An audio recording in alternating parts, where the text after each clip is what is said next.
Good morning everyone. आज हम करने वाले हैं 29 मार्च 2024 के the Hindu plus Indian express दोनों ही न्यूज़पेपर का एनालिसिस। दोनों ही न्यूज़पेपर के अंदर हम कुछ कॉमन आर्टिकल्स को देखेंगे जिनको हम केवल एक ही न्यूज़पेपर से करेंगे, जिसमें भी वो ज़्यादा डिटेल से दिए गए होंगे। इसके अलावा जो भी एक्स्ट्रा आर्टिकल्स हैं जो यूपीएससी के रेलिवेंस से बहुत इंपॉर्टेंट है, उनको हम ज़्यादा से ज़्यादा करेंगे सो दैट हमारी जो अंडरस्टैंडिंग है वो ज़्यादा अच्छी बनी रहे और कुछ भी हमसे छूटे ना। स्टार्ट करते हैं आज के पहले न्यूज़पेपर से, जो कि है priest can give CAA eligibility certificate says government helpline. सबसे पहले देखते हैं कि CAA क्या होता है। CAA का मतलब है सिटीजनशिप अमेंडमेंट एक्ट, यानी कि जो आपका कोई भी लोकल एक पुजारी होता है वो क्या कर सकता है, सिटीजनशिप अमेंडमेंट एक्ट के लिए एक सर्टिफिकेट आपको बना के दे सकता है। अब आप सोचेंगे क्या इतना आसान है किसी को सिटीजनशिप मिलना? नहीं, आप गलत समझ रहे हैं। ये आपको सिटीजनशिप नहीं दे पा रही है। ये आपके लिए या तो आप यहाँ पर कोर्ट में जाइए और वहाँ से नोटरी के कागज़ के ऊपर इसको लिखवा कर लाइए, या फिर आप इन्हीं से नॉर्मल कोई कागज़ होता है उसके ऊपर लिखवाइए, नॉर्मल पेपर के ऊपर, और ये लिखेंगे कि ये मेरा नाम है, मैं इस मंदिर का कोई पुजारी हूँ या इस संस्था का कोई यहाँ पर संस्थापक हूँ, और मैं क्या कर रहा हूँ, मैं अपने होशवास में ये बात बता रहा हूँ कि ये जो इंसान मेरे सामने है ये या तो पाकिस्तान से आया है, अफ़गानिस्तान से आया है, बांग्लादेश से आया है, इन किन्हीं कंट्रीज़ में से आया है और मैं इसको जानता हूँ। बस इतना सा आपको करवाना है। कहाँ से पता चला हमें पता चला है गवर्नमेंट की हेल्पलाइन नंबर से। देखिए, CAA जब लागू होता है 2019 में, एक्चुअली लाया जाता है 2019 के अंदर, और लागू होने के लिए अभी होम मिनिस्ट्री 2024 के मार्च में इसके जो रूल्स हैं इम्प्लीमेंटेशन करके उनको नोटिफाई करती है। अब से इसकी प्रोसीडिंग सारी शुरू होगी और उसी के लिए एक हेल्पलाइन नंबर को दिया जाता है जो कि है 1032।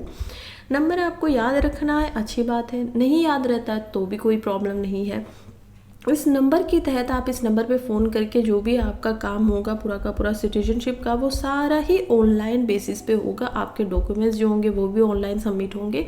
हाँ, सिटीजनशिप देने से पहले आपको एक बार इन जो आपका पर्सन है उसके अंदर बुलाया जा सकता है, ताकि आपको अच्छे से देखा जा सके और कोई एग्जामिनेशन ऐसा ना हो कि हम गलत किसी इंसान को सिटीजनशिप दे दें, क्योंकि किसी देश का नागरिक होना एक बहुत ही बड़ी बात होती है। आपके पास फंडामेंटल राइट्स होते हैं। जाकर पूछिए उन रोहिंग्या से, जो कि वर्ल्ड के सबसे ज़्यादा बड़े यहाँ पर रिफ्यूजीज़ हैं, कि किसी देश का नागरिक ना होना कैसा फील होता है, किसी को कैसा लगता है। तो ये एक बहुत बड़ा मुद्दा है। स्टेटलेस होना बहुत बुरी बात होती है।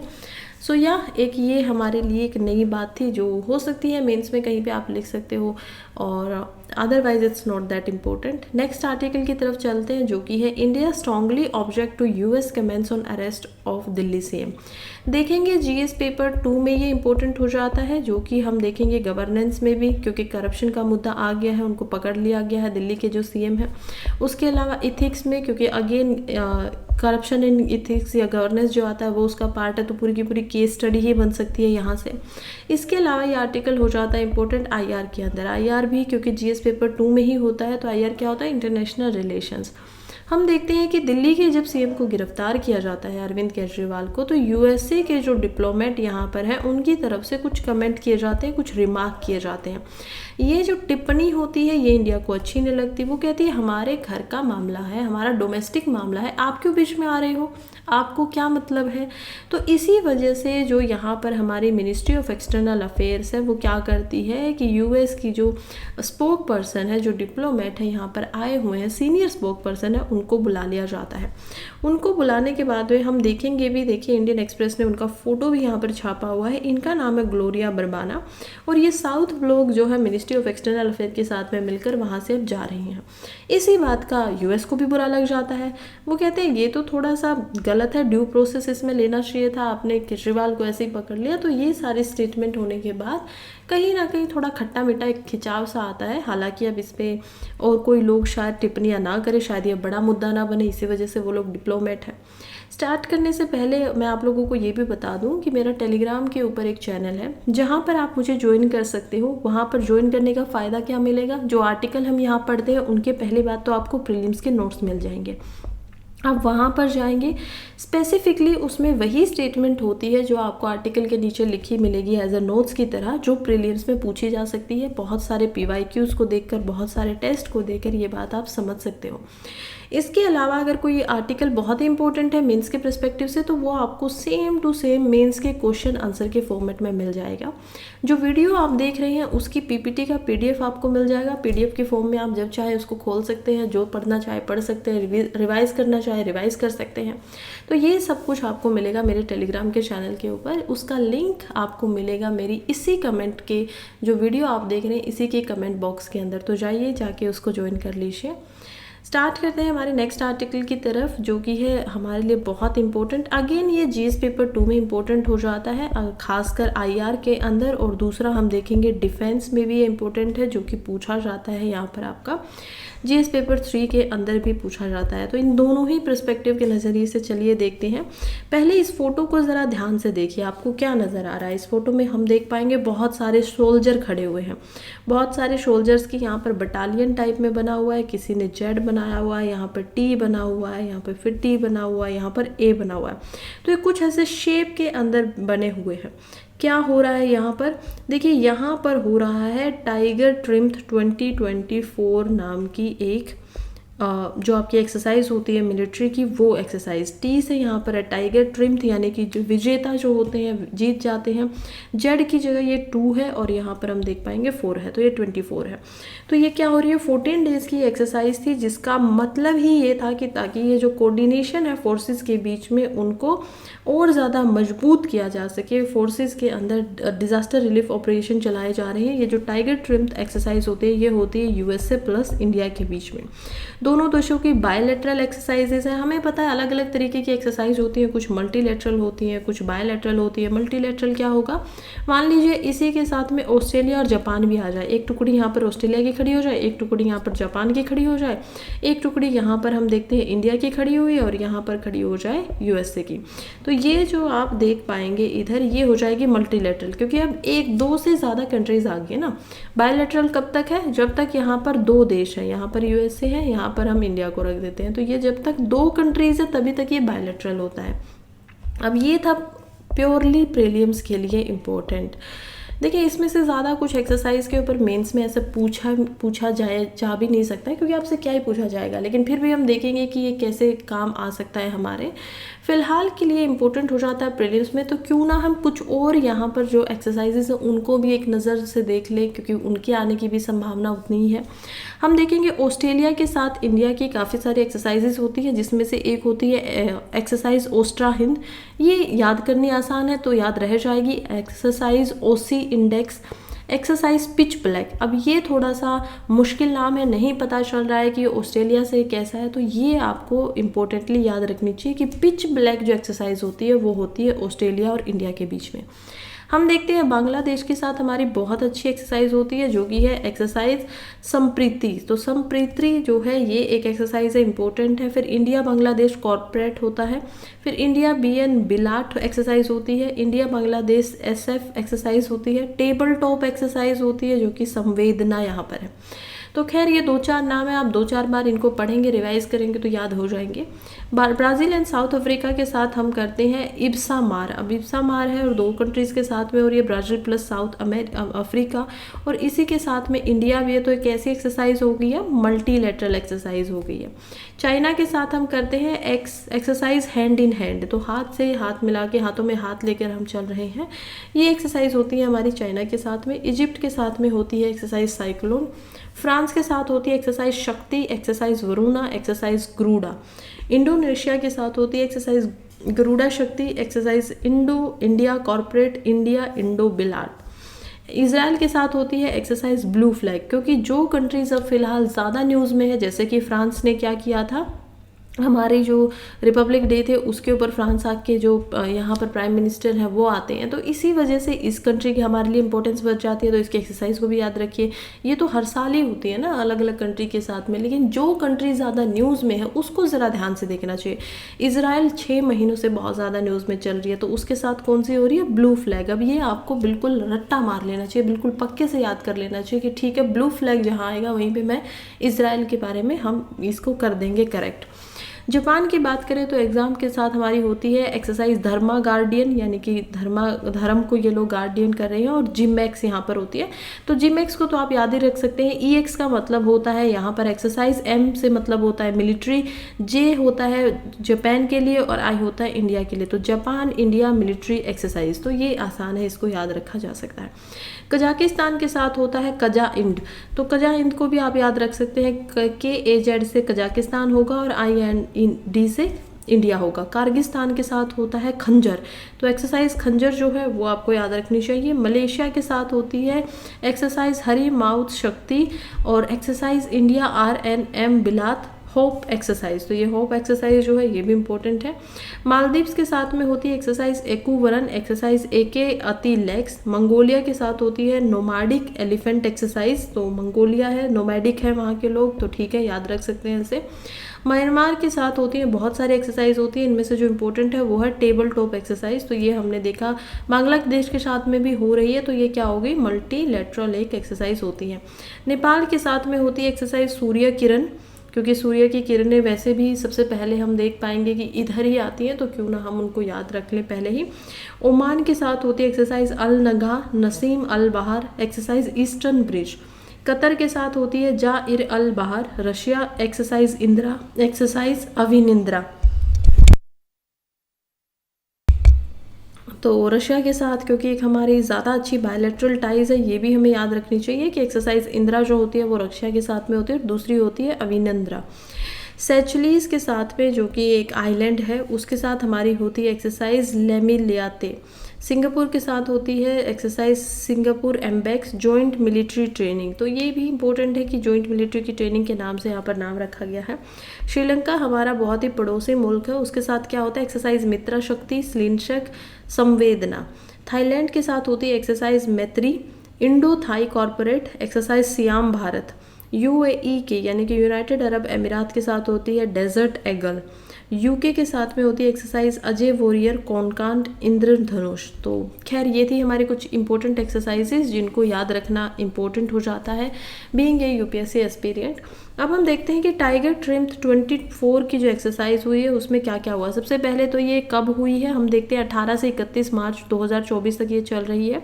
कहाँ हो रही है, ईस्टर्न सी बोर्ड के ऊपर हो रही है। तो ईस्टर्न आपको पता है वे ऑफ बंगाल का जो एरिया होता है वहाँ पर ये चल रही है। इस शिप के ऊपर आप यहाँ पर बहुत सारे मेरीन को, बहुत सारे मिलिट्री के पर्सनल्स को देख सकते हैं। ऊपर हेलीकॉप्टर्स चल रहे हैं। यहाँ पर आप देख पाएंगे कैसे इंडिया और USA दोनों के फ्लैग को लगाया गया है, दोनों को रिस्पेक्ट देने के लिए। क्यों हो रही है, ताकि जो बायलैटरल टाइज है वो ज़्यादा मजबूत हो सके, और जो डिज़ास्टर रिस्पॉन्स कैपेबिलिटीज़ होती हैं, मान लीजिए कोई डिज़ास्टर आ गया है, कहीं पे कोई साइक्लोन आया, तूफान आया, लोग एकदम से बंद हो गए हैं, वहाँ पर फंसे हुए हैं, तो वो जो आपके अंदर क्षमताएं हैं उनको बढ़ाया जा सके। अब इनको पहले ही ट्रेनिंग मिल रही है उन कंडीशंस की, तो ये लोग क्या करेंगे, डिज़ास्टर अगर हो भी जाता है तो उसमें काफ़ी अच्छा प्रदर्शन कर सकेंगे, इसी वजह से इनको ट्रेनिंग दी जाती है। इंडिया के कॉन्टेक्स्ट में देखें तो हम देखते हैं कि नेवी के शिप्स हैं, इंडिया की तरफ से हेलीकॉप्टर है, लैंडिंग क्राफ्ट दिए गए हैं। नेवी के एयरक्राफ्ट यहाँ पर ट्रेनिंग में इंक्लूडेड है। आर्मी पर्सनल है एंड व्हीकल्स यहाँ पर है। एयरफोर्स एयरक्राफ्ट एंड हेलीकॉप्टर है, क्योंकि ये ट्राई सर्विस एक्सरसाइज हो रही है। ट्राई सर्विस क्यों है, क्योंकि इसमें आर्मी भी आती है, इसमें हम देख पाएंगे एयरफोर्स भी है और इसके अंदर नेवी भी है, तीनों एक साथ मिलकर यहाँ पर ट्रेनिंग कर रही हैं। USA में नेवी के शिप्स भेजे गए हैं। US की तरफ से ट्रूप्स जो होते हैं US की मरीन क्रॉप्स एंड US की आर्मी के अंदर, उनको भी यहाँ पर भेजा गया है। इंडिया की तरफ से यहाँ पर इसमें रैपिड एक्शन मेडिकल टीम को भी रखा गया है। अब हम देखते हैं कि क्यों और कैसे हो रहा है। देखिए सबसे पहले तो जो सब्जेक्ट मैटर एक्सपर्टीज एक्सचेंज है वो इनको सिखाया जाएगा, ट्रेनिंग विजिट्स होगी, कुछ स्पोर्ट्स इवेंट्स चल रहे हैं, साथ में सोशल इंटरेक्शन हो रहा है। और आफ्टर जब हार्बर फेज निकल जाएगा, जब ये शिप से ऊपर से निकल जाएंगे, तब ये मैरीटाइम के अंदर, एम्फीफियस के अंदर, HADR ऑपरेशन जो है सी फेज के अंदर, उन सबको यहाँ पर करने वाले हैं। सिग्निफिकेंट तो देखिए क्योंकि इसमें इंटर ऑपरेबिलिटी डेवलप होती है। आप इंटर ऑपरेबिलिटी क्या होती है, आप एक जगह से दूसरी जगह से तीसरी जगह से ऐसे कनेक्ट कर पाते हो, तो ये होती है इंटर ऑपरेबिलिटी, और ये इससे डेवलप होती है। ये लोग अच्छे से एक दूसरे को समझ पाते हैं, काम कर पाते हैं। इंडियन के जो कुछ ट्रूप्स हैं वो US के ट्रूप से कुछ नई बातें, नई टेक्निक सीख पाएंगे, वहाँ वाले हमसे कुछ सीख पाएंगे। तो ये अच्छा है दोनों के लिए ही।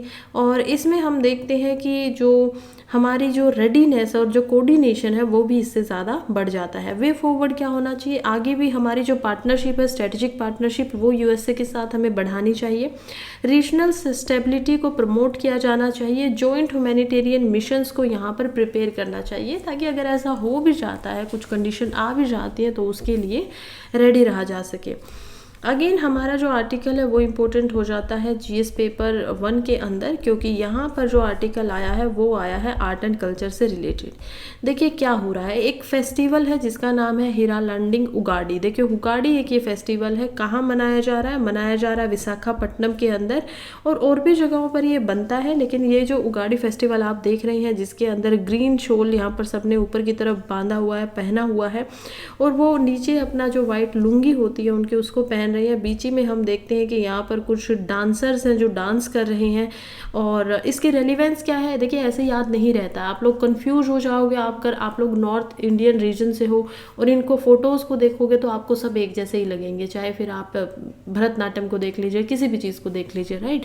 इसी वजह से इनमें थोड़ा सा डिफरेंस करने के लिए मैं आपको इसका पूरा रेलिवेंस बताने वाली हूँ कि उगाड़ी होता है क्या है, क्योंकि न्यूज़पेपर में इतना ही बता रखा है।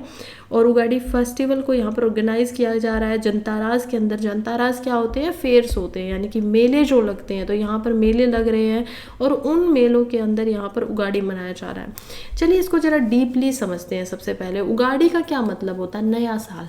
नया साल यानी कि अलग अलग जो रीजन्स हैं वहाँ पर नया साल अलग अलग टाइम पे मनाया जाता है इंडिया के अंदर। मार्च और अप्रैल में हम देखेंगे कि यहाँ पर महाराष्ट्र, हम देखेंगे कर्नाटका के अंदर, यहाँ पर हम तमिलनाडु और तेलंगाना और आंध्र प्रदेश को देख पाएंगे। इनमें मार्च और अप्रैल के महीने के अंदर नया साल बनता है। अब महाराष्ट्र और जो गोवा है यहाँ पर गुड़ी पाड़वा के नाम से इसको जाना जाता है। हम देख पाएंगे कर्नाटका, आंध्र प्रदेश और तेलंगाना में उगाड़ी के नाम से जाने जाते हैं। एक ही चीज़ें, मन भी एक ही साथ रही हैं, लेकिन क्योंकि भाषाएं अलग अलग हैं तो उनके नाम बदल दिए गए हैं। तो महाराष्ट्र में जिसको गुड़ी पाड़वा बोलेंगे उसी को कर्नाटका, आंध्रा, तेलंगाना के अंदर उगाड़ी बोलेंगे। केरला में उसी को विशु बोला जाता है, अप्रैल के अंदर अगले महीने में इसको मनाया जाएगा। तमिलनाडु में इसको पुथांडकू बोला जाता है। हम देखेंगे ओडिशा में इसको बोला जाता है विष्णुआ संक्रांति। पहला बोयशक बंगाल में जाना जाता है इसको। मणिपुर में जाना जाता है साइबू चेराबोआ के नाम से। असम में ये फेमस है बहाग बिहू के नाम से। तो बिहू डांस आप लोगों ने देखा ही होगा, असम का काफ़ी फेमस है। तो ये उसी बिहू के नाम से, बोहाग बिहू के नाम से वहाँ पर फेमस है। सिक्किम में ये जाना जाता है लोसोंग के नाम से। जम्मू एंड कश्मीर में नवरह, क्योंकि नया साल आ रहा है तो नवरह के नाम से। और मोस्टली जो नॉर्थ इंडियन स्टेट होती है, मेनली पंजाब, हरियाणा, इनमें हम देख पाएंगे, या फिर जो यहाँ पर हम देखेंगे वेस्टर्न यूपी है, इसके अंदर ये जाना जाता है बैसाखी के नाम से। तो जो अब जो वैशाखी या बैसाखी का ईयर मनने वाला है उसमें ये मनेगा। हम देखते हैं कि कुछ ऐसी स्टेट है जहाँ पर अक्टूबर नवंबर के अंदर नया साल, या फिर जो ये मानसून की एकदम से नई स्टार्टिंग होती है हार्वेस्ट मौसम की, उसको मनाया जाता है। जैसे कि गुजरात के अंदर, गुजरात में अक्टूबर नवंबर में बनता है और इसका नाम होता है बेस्तु वरास। बेस्तु वरास गुजरात में फेमस है। दिसंबर में मनाया जाता है सिक्किम में, जो कि है लोसांग के नाम से। अब आप लोगों को क्या पता है, उड़ीसा जो उगाड़ी जो है वो किसका संस्कृत नेम है? गुड़ी पाड़वा जो है वो उगाड़ी का संस्कृत नाम होता है। तो जो गुड़ी पाड़वा यहाँ पर महाराष्ट्र में बोला जाता है वो एक्चुअली में उगाड़ी को ही संस्कृत में प्रोनाउंस किया जा रहा है। गुड़ी पाड़वा जो कि उगाड़ी के नाम से भी जाना जाता है, ये पहला दिन माना जाता है हिंदू मंथ के चरित्र का, यानी कि जो हमारा कोई भी जो चित्र एक महीना होता है उसकी जब शुरुआत होती है तो उसका पहला दिन उसको माना जा रहा है अकॉर्डिंग टू जॉर्जियन कैलेंडर जो कि बना हुआ है। समटाइम्स ये एंड ऑफ मार्च में भी आ जाता है और कभी कभी ये अप्रैल की बिगनिंग में भी आ जाता है। तो ये फेस्टिवल जो होता है वो बिगनिंग ऑफ वसंत दिखा रहा है, स्प्रिंग की बिगनिंग दिखा रहा है कि अब स्प्रिंग का जो मौसम है वो शुरुआत यहाँ से हो जाएगी।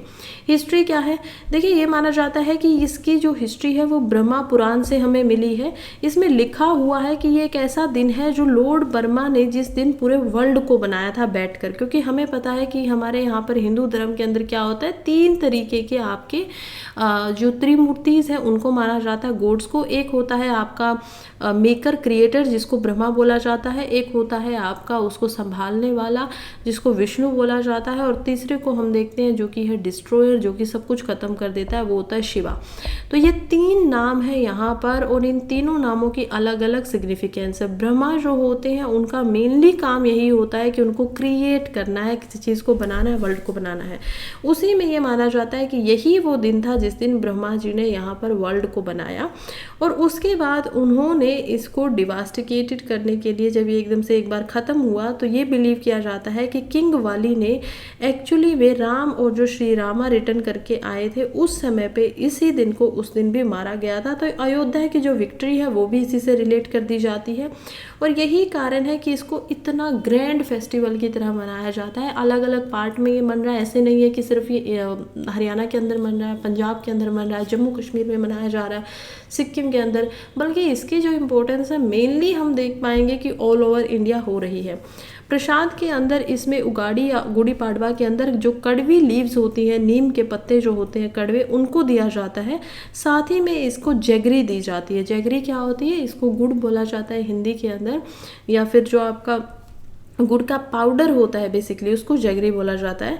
समटाइम्स क्या करते हैं कि एक पेस्ट बना लेते हैं, नीम के जो पत्ते होते हैं उनको मिक्स कर देते हैं अजवाइन के साथ में, गुड़ के साथ में, हल्दी के साथ में और जैगरी के साथ में। इसको सभी के सभी फैमिली के मेंबर्स जो है वो कंज्यूम करते हैं, खाते हैं, और ऐसा माना जाता है कि इससे जो आपका ब्लड है वो प्योरीफाई होगा और बॉडी का इम्यून सिस्टम डिजीज़ के प्रति इससे ज़्यादा अच्छा हो जाएगा। तो इसी वजह से इसको इस तरीके से मनाया जाता है। अब क्योंकि ये प्रीलिम्स में ऐसे सवाल पूछे ही जाते हैं, हमेशा ही आते हैं, 2 से 4 सवाल ऐसे आते हैं, तो इसी वजह से इन पे थोड़ा सा ज़्यादा इंपॉर्टेंस देना इम्पोर्टेंट था। गुड़ी पाड़वा अगेन उगाड़ी सेलिब्रेशन जो है वो आंध्र प्रदेश, कर्नाटका, महाराष्ट्र और गोवा भी हम इसमें इंक्लूड कर सकते हैं, तेलंगाना को भी इसमें इंक्लूड किया जा सकता है। इन 5 स्टेट में ये मनाया जाता है। इसको इसको ब्रह्मा द्विजा भी बोला जाता है। तो गुड़ी जो होते हैं वो एक्चुअली में फ्लैग ऑफ क्रिएटर है, और इसी दिन को यूनिवर्स की बिगनिंग माना जा रहा है। उगड़ी का मतलब होता है, या उगाड़ी का मतलब युगा प्लस आदि, युगा यानी कि beginning of the time cycle, तो ये होता है उगाड़ी का मतलब। तो युगा यू जी से बनता है यहाँ पर युग, युगाड़ी प्लस आदि।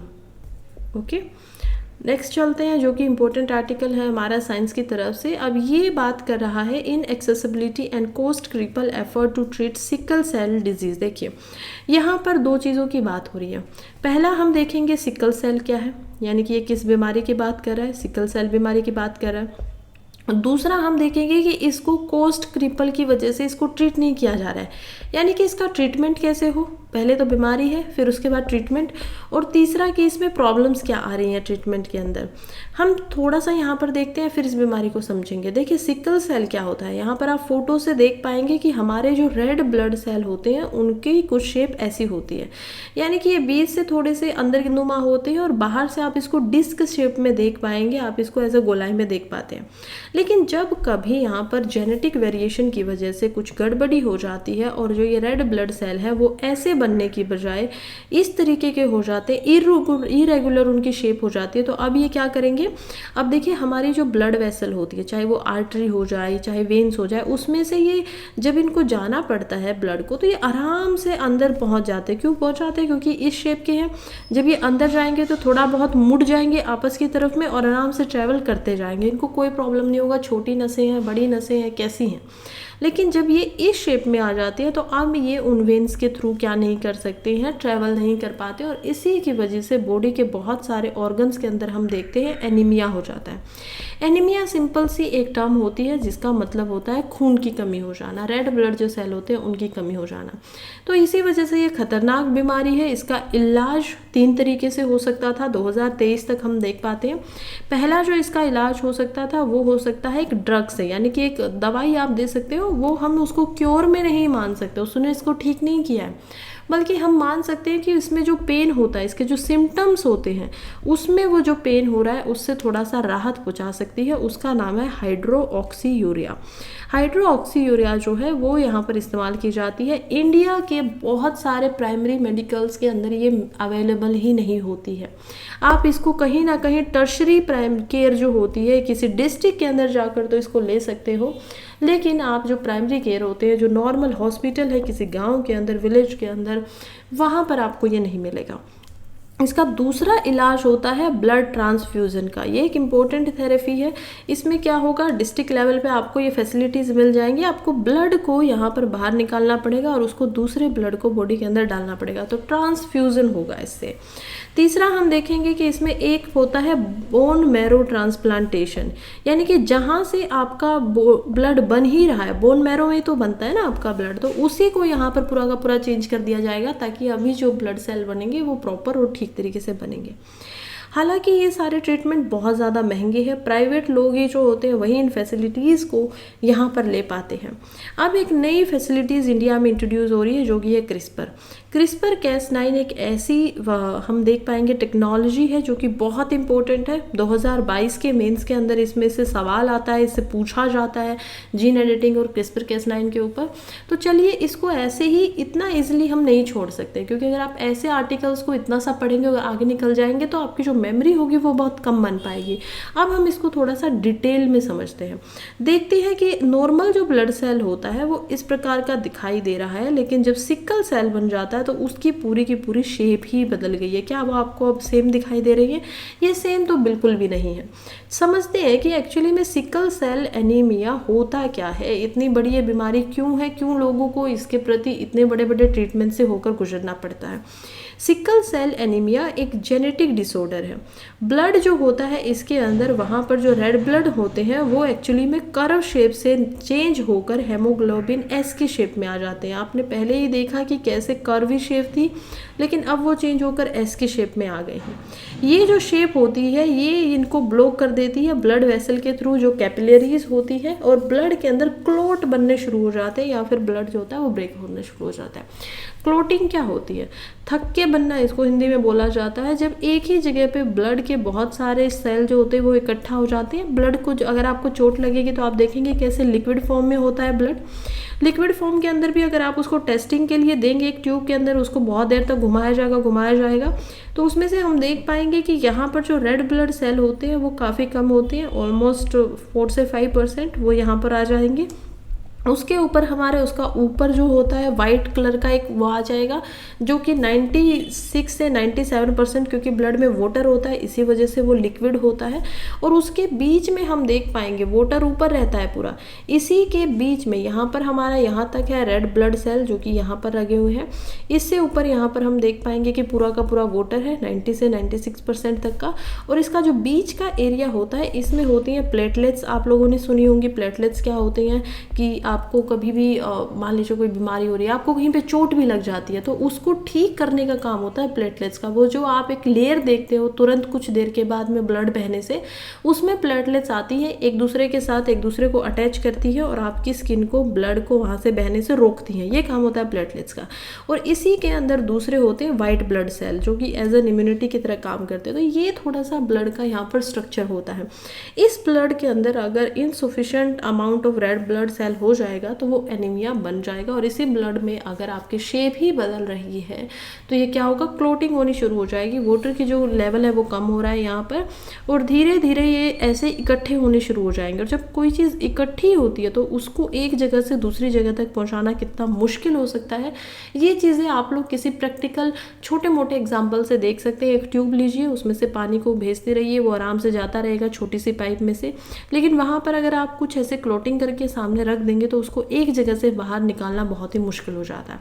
यही होता है हमारी छोटी छोटी वेन्स होती है, छोटी छोटी आर्टरीज होती हैं, उनके साथ भी, और ये वहाँ पर फंसने शुरू हो जाते हैं, जिसकी वजह से इधर किसी भी पेशेंट को यहाँ पर हार्ट डिजीज़ का बहुत ज़्यादा प्रॉब्लम होता है, कभी कभी ऑर्गन फेलियर इसमें बहुत ज़्यादा चांसेस होते हैं, हो सकते हैं। तो ये होती है इसके अंदर सबसे बड़ी जो दिक्कत है या प्रॉब्लम है। अब हम समझते हैं कि सिकल सेल एक्चुअली में अफेक्टेड किस चीज़ से होते हैं, लेकिन इससे पहले मैं आप लोगों को ये भी बता देती हूँ कि सिकल सेल में जो हमने देखा कि जेनेटिक यहाँ पर प्रॉब्लम आ रही है वो क्यों आती है। सबसे पहले हम देखते हैं कि डीएनए क्या होता है। देखिए डीएनए जो होता है वो होता है डबल हेलिक्स। अब डीएनए यानी कि हम देखेंगे डीऑक्सीराइबोन्यूक्लिक एसिड। अब जो ये एसिड की यहाँ पर बात चल रही है, इसके अंदर बहुत सारे जीन्स होते हैं, और ये जो जीन्स होते हैं इसमें हमारी अलग अलग इन्फॉर्मेशन होती है। डीएनए जो होता है वो 2 से 3 पेयर्स के ऊपर बना होता है। डीएनए का क्या मतलब है? डीऑक्सीराइब। अब देखिए क्या किन किन चीज़ों से ये बनता है। डीएनए बनता है 2 चीज़ों से, एक तो होते हैं बायोमोलिक्यूल्स, यानी कि मॉलिक्यूल से वो बनेगा, और दूसरे यहाँ पर होते हैं बायोपॉलीमर। पॉलीमर आप लोगों ने सुना होगा कभी ना कभी, लेकिन पॉलीमर ब्लड के अंदर और इवन डीएनए के अंदर होता है, ये बहुत ही सोचने की बात है। पॉलीमर का मतलब होता है कोई सिमिलर मॉलिक्यूल जो एक साथ लगा दिए गए हैं और उससे कोई चीज़ बन गई है। एग्जाम्पल करिए, आप लोगों को घर में जब देखते हैं तो बहुत सारी आप लोगों के घर पे ब्रिक्स लगाई गई होंगी, ईंटें लगाई गई होंगी। जब आप एक ईंट को एक दूसरी ईंट के साथ जोड़ जोड़ कर खड़ी कर देते हैं तो उससे क्या बनता है? एक दीवार बन जाती है, एक वॉल बन जाती है। ये जो वॉल है ये पॉलीएम्बर है, क्योंकि ये मॉलिक्यूल जो थे, ये मॉलिक्यूल थे, ब्रिक्स मॉलिक्यूल की तरह थी और वो सब एक जैसे थे, सब ने एक ही उनका रॉ मटेरियल था, उससे बने हुए थे और वो एक साथ मिलके कोई फाइनल जो प्रोडक्ट निकल गया है उसका पॉलीएम्बर होगा। ऐसे ही हमारा जो डीएनए होता है, हमारे डीएनए का जो मोनोमर हम बोल रहे हैं, पॉलीएम्बर होता है डीएनए क्या, वो बन चुका है। जैसे कि दीवार वो क्या थी? पॉलीएम्बर थी। डीएनए क्या हो गया? हमारा पॉलीएमर हो गया। और मोनोमर उसकी यूनिट क्या हो गई? यूनिट होती है न्यूक्लियोटाइड। न्यूक्लियोटाइड क्या होता है? अब देखिए ये भी समझेंगे। वॉल की यूनिट क्या थी? ब्रिक्स थी। ईंटों से क्या बना था? दीवार बनी थी। और ईंटें किस चीज़ से बनी थी? किसी रॉ मटेरियल से बनी थी। उसमें क्ले हो सकता है, उसके अंदर सैंड का इस्तेमाल किया गया होगा, उसके अंदर वाटर का इस्तेमाल किया गया होगा। इसी तरीके से हमारा जो न्यूक्लियोटाइड होते हैं वो किस चीज़ से बनते हैं? वो भी कुछ रॉ मटेरियल से बनते हैं। इसमें एक रॉ मटेरियल होता है जो कि होता है डीऑक्सोराइबोस शुगर। शुगर क्या होती है? हमें सबको पता है, चीनी नहीं, लेकिन यहाँ पर शुगर का मतलब होता है ग्लूकोज से। शुगर का जो यहाँ पर फॉर्मूला होता है C5H10O4, यानी कार्बन के 5 एटम यहाँ पे लगे हुए हैं। हम देख पाएंगे हाइड्रोजन के 10 और ऑक्सीजन के 4 हैं। इसको डीऑक्सीब्रोज इसी वजह से कहा जाता है क्योंकि इसमें ऑक्सीजन एक कम है। क्यों? क्योंकि जब आप ग्लूकोज का यहाँ पर फॉर्मूला देखेंगे तो ग्लूकोज को कैसे लिखा जाता है? ग्लूकोज को लिखा जाता है C6H12O6 के साथ में। दूसरा हम देखते हैं राइबोज को, जो कि होता है कार्बन 5, हाइड्रोजन 10, ऑक्सीजन 5। आप देख पाएंगे कि ऑक्सीजन, ये दोनों ही क्या है? शुगर है। लेकिन क्योंकि इसमें से कम हो गया, O4 हो गया, तो अब ये बन जाता है डीऑक्सीराइबोस शुगर। एक होता है ये। दूसरा हम देखते हैं जो कि है फॉस्फेट ग्रुप, यानी कि फॉस्फेरिक जो एसिड होते हैं वो बनाता है डीएनए को। और तीसरे होते हैं नाइट्रोजनियस बेसिस। नाइट्रोजन से बने हुए बेसिस ये होते हैं। अब ये जो नाइट्रोजन के बेसिस है ये 4 प्रकार के होंगे। एक होगा इसमें एंडेनाइन, दूसरा हम देख पाएंगे ग्वानानाइन को, जो कि एक दूसरे के साथ मिलकर हमारे जो जीन होते हैं उनको बनाते हैं। तीसरा होता है यहाँ पर साइटोसाइन, सी से हम इसको जानेंगे, यहाँ पर हम जानेंगे टी से, जी से, और यहाँ पर ए से। और लास्ट होता है थाइमामाइन, तो थाइमामाइन भी है। अब हम देख पाएंगे कि ये जो है, अब ये जो जीन जो आप देख पा रहे हो डीएनए के अंदर में, इसके अंदर आपकी इन्फॉर्मेशन है। इन्फॉर्मेशन कैसे? इन्फॉर्मेशन आपके दांत कितने होंगे, उनका कलर क्या होगा, आपके हेयर का कलर क्या होगा, आपके हेयर स्ट्रेट होंगे या घुंघराले होंगे, आपकी आँखों का कलर क्या होगा, आपकी आँखों की शेप क्या होगी, ये सब की सब चीज़ें यहाँ पर आपके जो जीन है डीएनए के अंदर उसमें लिखे हुए होते हैं। बेसिकली आप एक जीन को मान सकते हो एक प्रकार का मैसेज या एक प्रकार का नोट जिसके ऊपर कोई इन्फॉर्मेशन लिखी हुई है। अब ये जीन जो होता है वो कभी भी एक नहीं बनता है, मतलब बनता एक ही है लेकिन 2 बार बन के बनता है। जैसे कि एक होता है यहाँ पर, दूसरा होता है यहाँ पर, और ये दोनों मिलकर इसको एक जीन बनाते हैं। कलर को हम दूसरा ले लेते हैं, देखिए ये 2 है और इसका मतलब क्या हो गया? एक जीन हो गया। फिर जो दूसरा जीन बनेगा वो रेड यहाँ पर होगा और दूसरा उसमें कलर हम रख लेते हैं, ये तो पिंक को कर लेते हैं। तो रेड एंड पिंक आप देख पा रहे होंगे अच्छे से। इसका क्या मतलब है? देखिए वाइट यहाँ पर जो होगा वो होगा यहाँ पर एंडेनाइन, और एंडेनाइन जो होता है वो हमेशा ही एक पेयर बनाता है। आप देख पाएंगे किसके साथ में? एंडेनाइन का जो पेयर बनता है वो बनता है यहाँ पर ग्वानानाइन के साथ में। साइटोनाइन जो होते हैं, सॉरी एंडेनाइन जो बनाता है वो होता है यहाँ पर साइटोसाइन के साथ में, और जो ग्वानानाइन होता है वो पेयर बनाता है थामानाइन के साथ में। तो ये होती है इनका पेयरशिप। हमेशा आपको ये पेयर ऐसे ही दिखाई देंगे। अब कभी कभी हो जाता है यहाँ तक सारे पेयर जो डीएनए के हैं, डीएनए के अंदर जो यहाँ पर जीन हम जिनको बोलते हैं उसके सारे पेयर ठीक हैं, लेकिन अब ये डीएनए बनता कैसे है, दो पेरेंट है हमारे, एक होती है मदर, सिंगल हम लोग अभी तक एसेक्सुअली प्रोडक्शन नहीं कर पाते हैं, एक होते हैं फादर।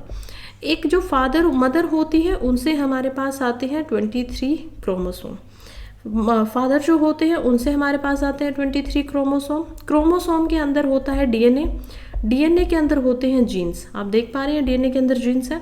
यानी कि ये जो 46 यहाँ पर हमारे पास क्रोमोसोम होते हैं या 23 का पेयर होता है, उसमें से जो लास्ट पेयर है, एक होता है एक्स, एक होता है वाई, एक होता है एक्स और एक्स, ये दो पेयर जो बनते हैं, यानी कि एक ही पेयर इनमें से बनेगा। वो जो पेयर होगा, एक एक्स आता है हमेशा मदर की तरफ से, वाई या दूसरा एक्स आएगा फादर की तरफ से, जो बताएगा कि आपका जेंडर क्या होगा।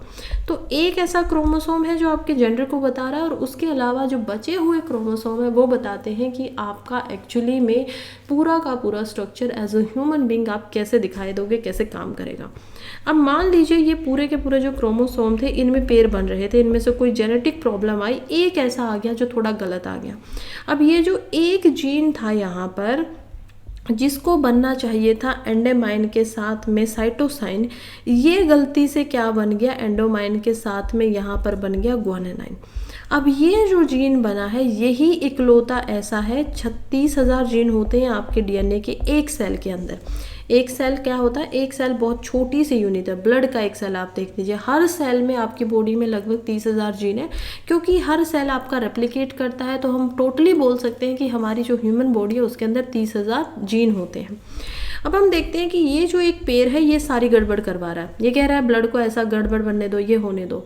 ये है ओवरऑल हिस्ट्री। अब आप इसका कोज समझ गए होंगे। अब हम समझते हैं कि एनीमिया अफेक्टेड किस चीज़ से होता है।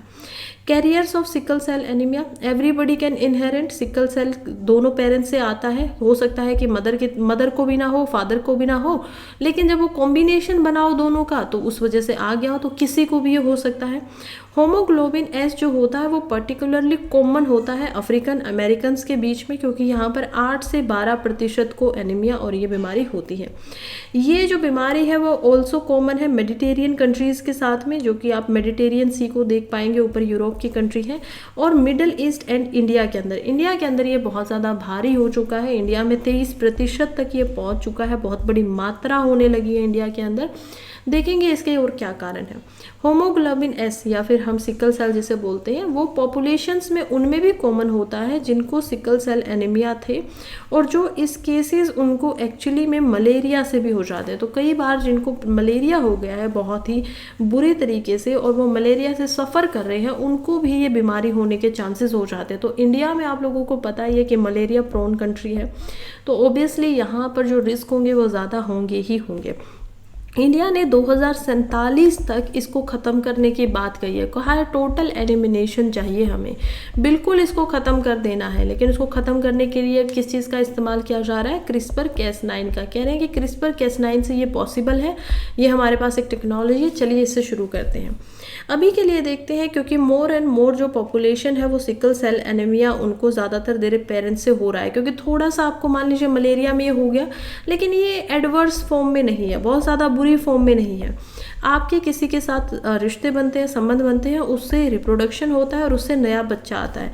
जितना पेरेंट्स को कोई बीमारी इफेक्ट करती है उससे 2 गुना ज़्यादा में वो बच्चे में होती है जन्म के टाइम में। चाहे वो कैसे भी आप जेनेटिक डिजीज़ को देख सकते हैं, चाहे वो हाइपरटेंशन हो, चाहे वो डायबिटिक्स हो, तो ये सारी चीज़ें बच्चे में थोड़ी ज़्यादा आती हैं, प्रोन ज़्यादा होते हैं। तो इसी प्रकार से उनको जो सिकल सेल एनीमिया वो पेरेंट्स से मिल जाता है। अब सिम्टम्स क्या होते हैं इसके, चलिए सिम्टम्स देख लेते हैं। सिम्टम्स 6 साल की उम्र में भी पता चल सकते हैं या 6 महीने की उम्र से भी पता चल सकते हैं, यानी कि बहुत छोटी उम्र से इनको देखा जा सकता है। और जितनी जल्दी आप लोग इनका इलाज कराएंगे उतना ही जल्दी ये पॉसिबल है कि उस बच्चे की जान बचेगी।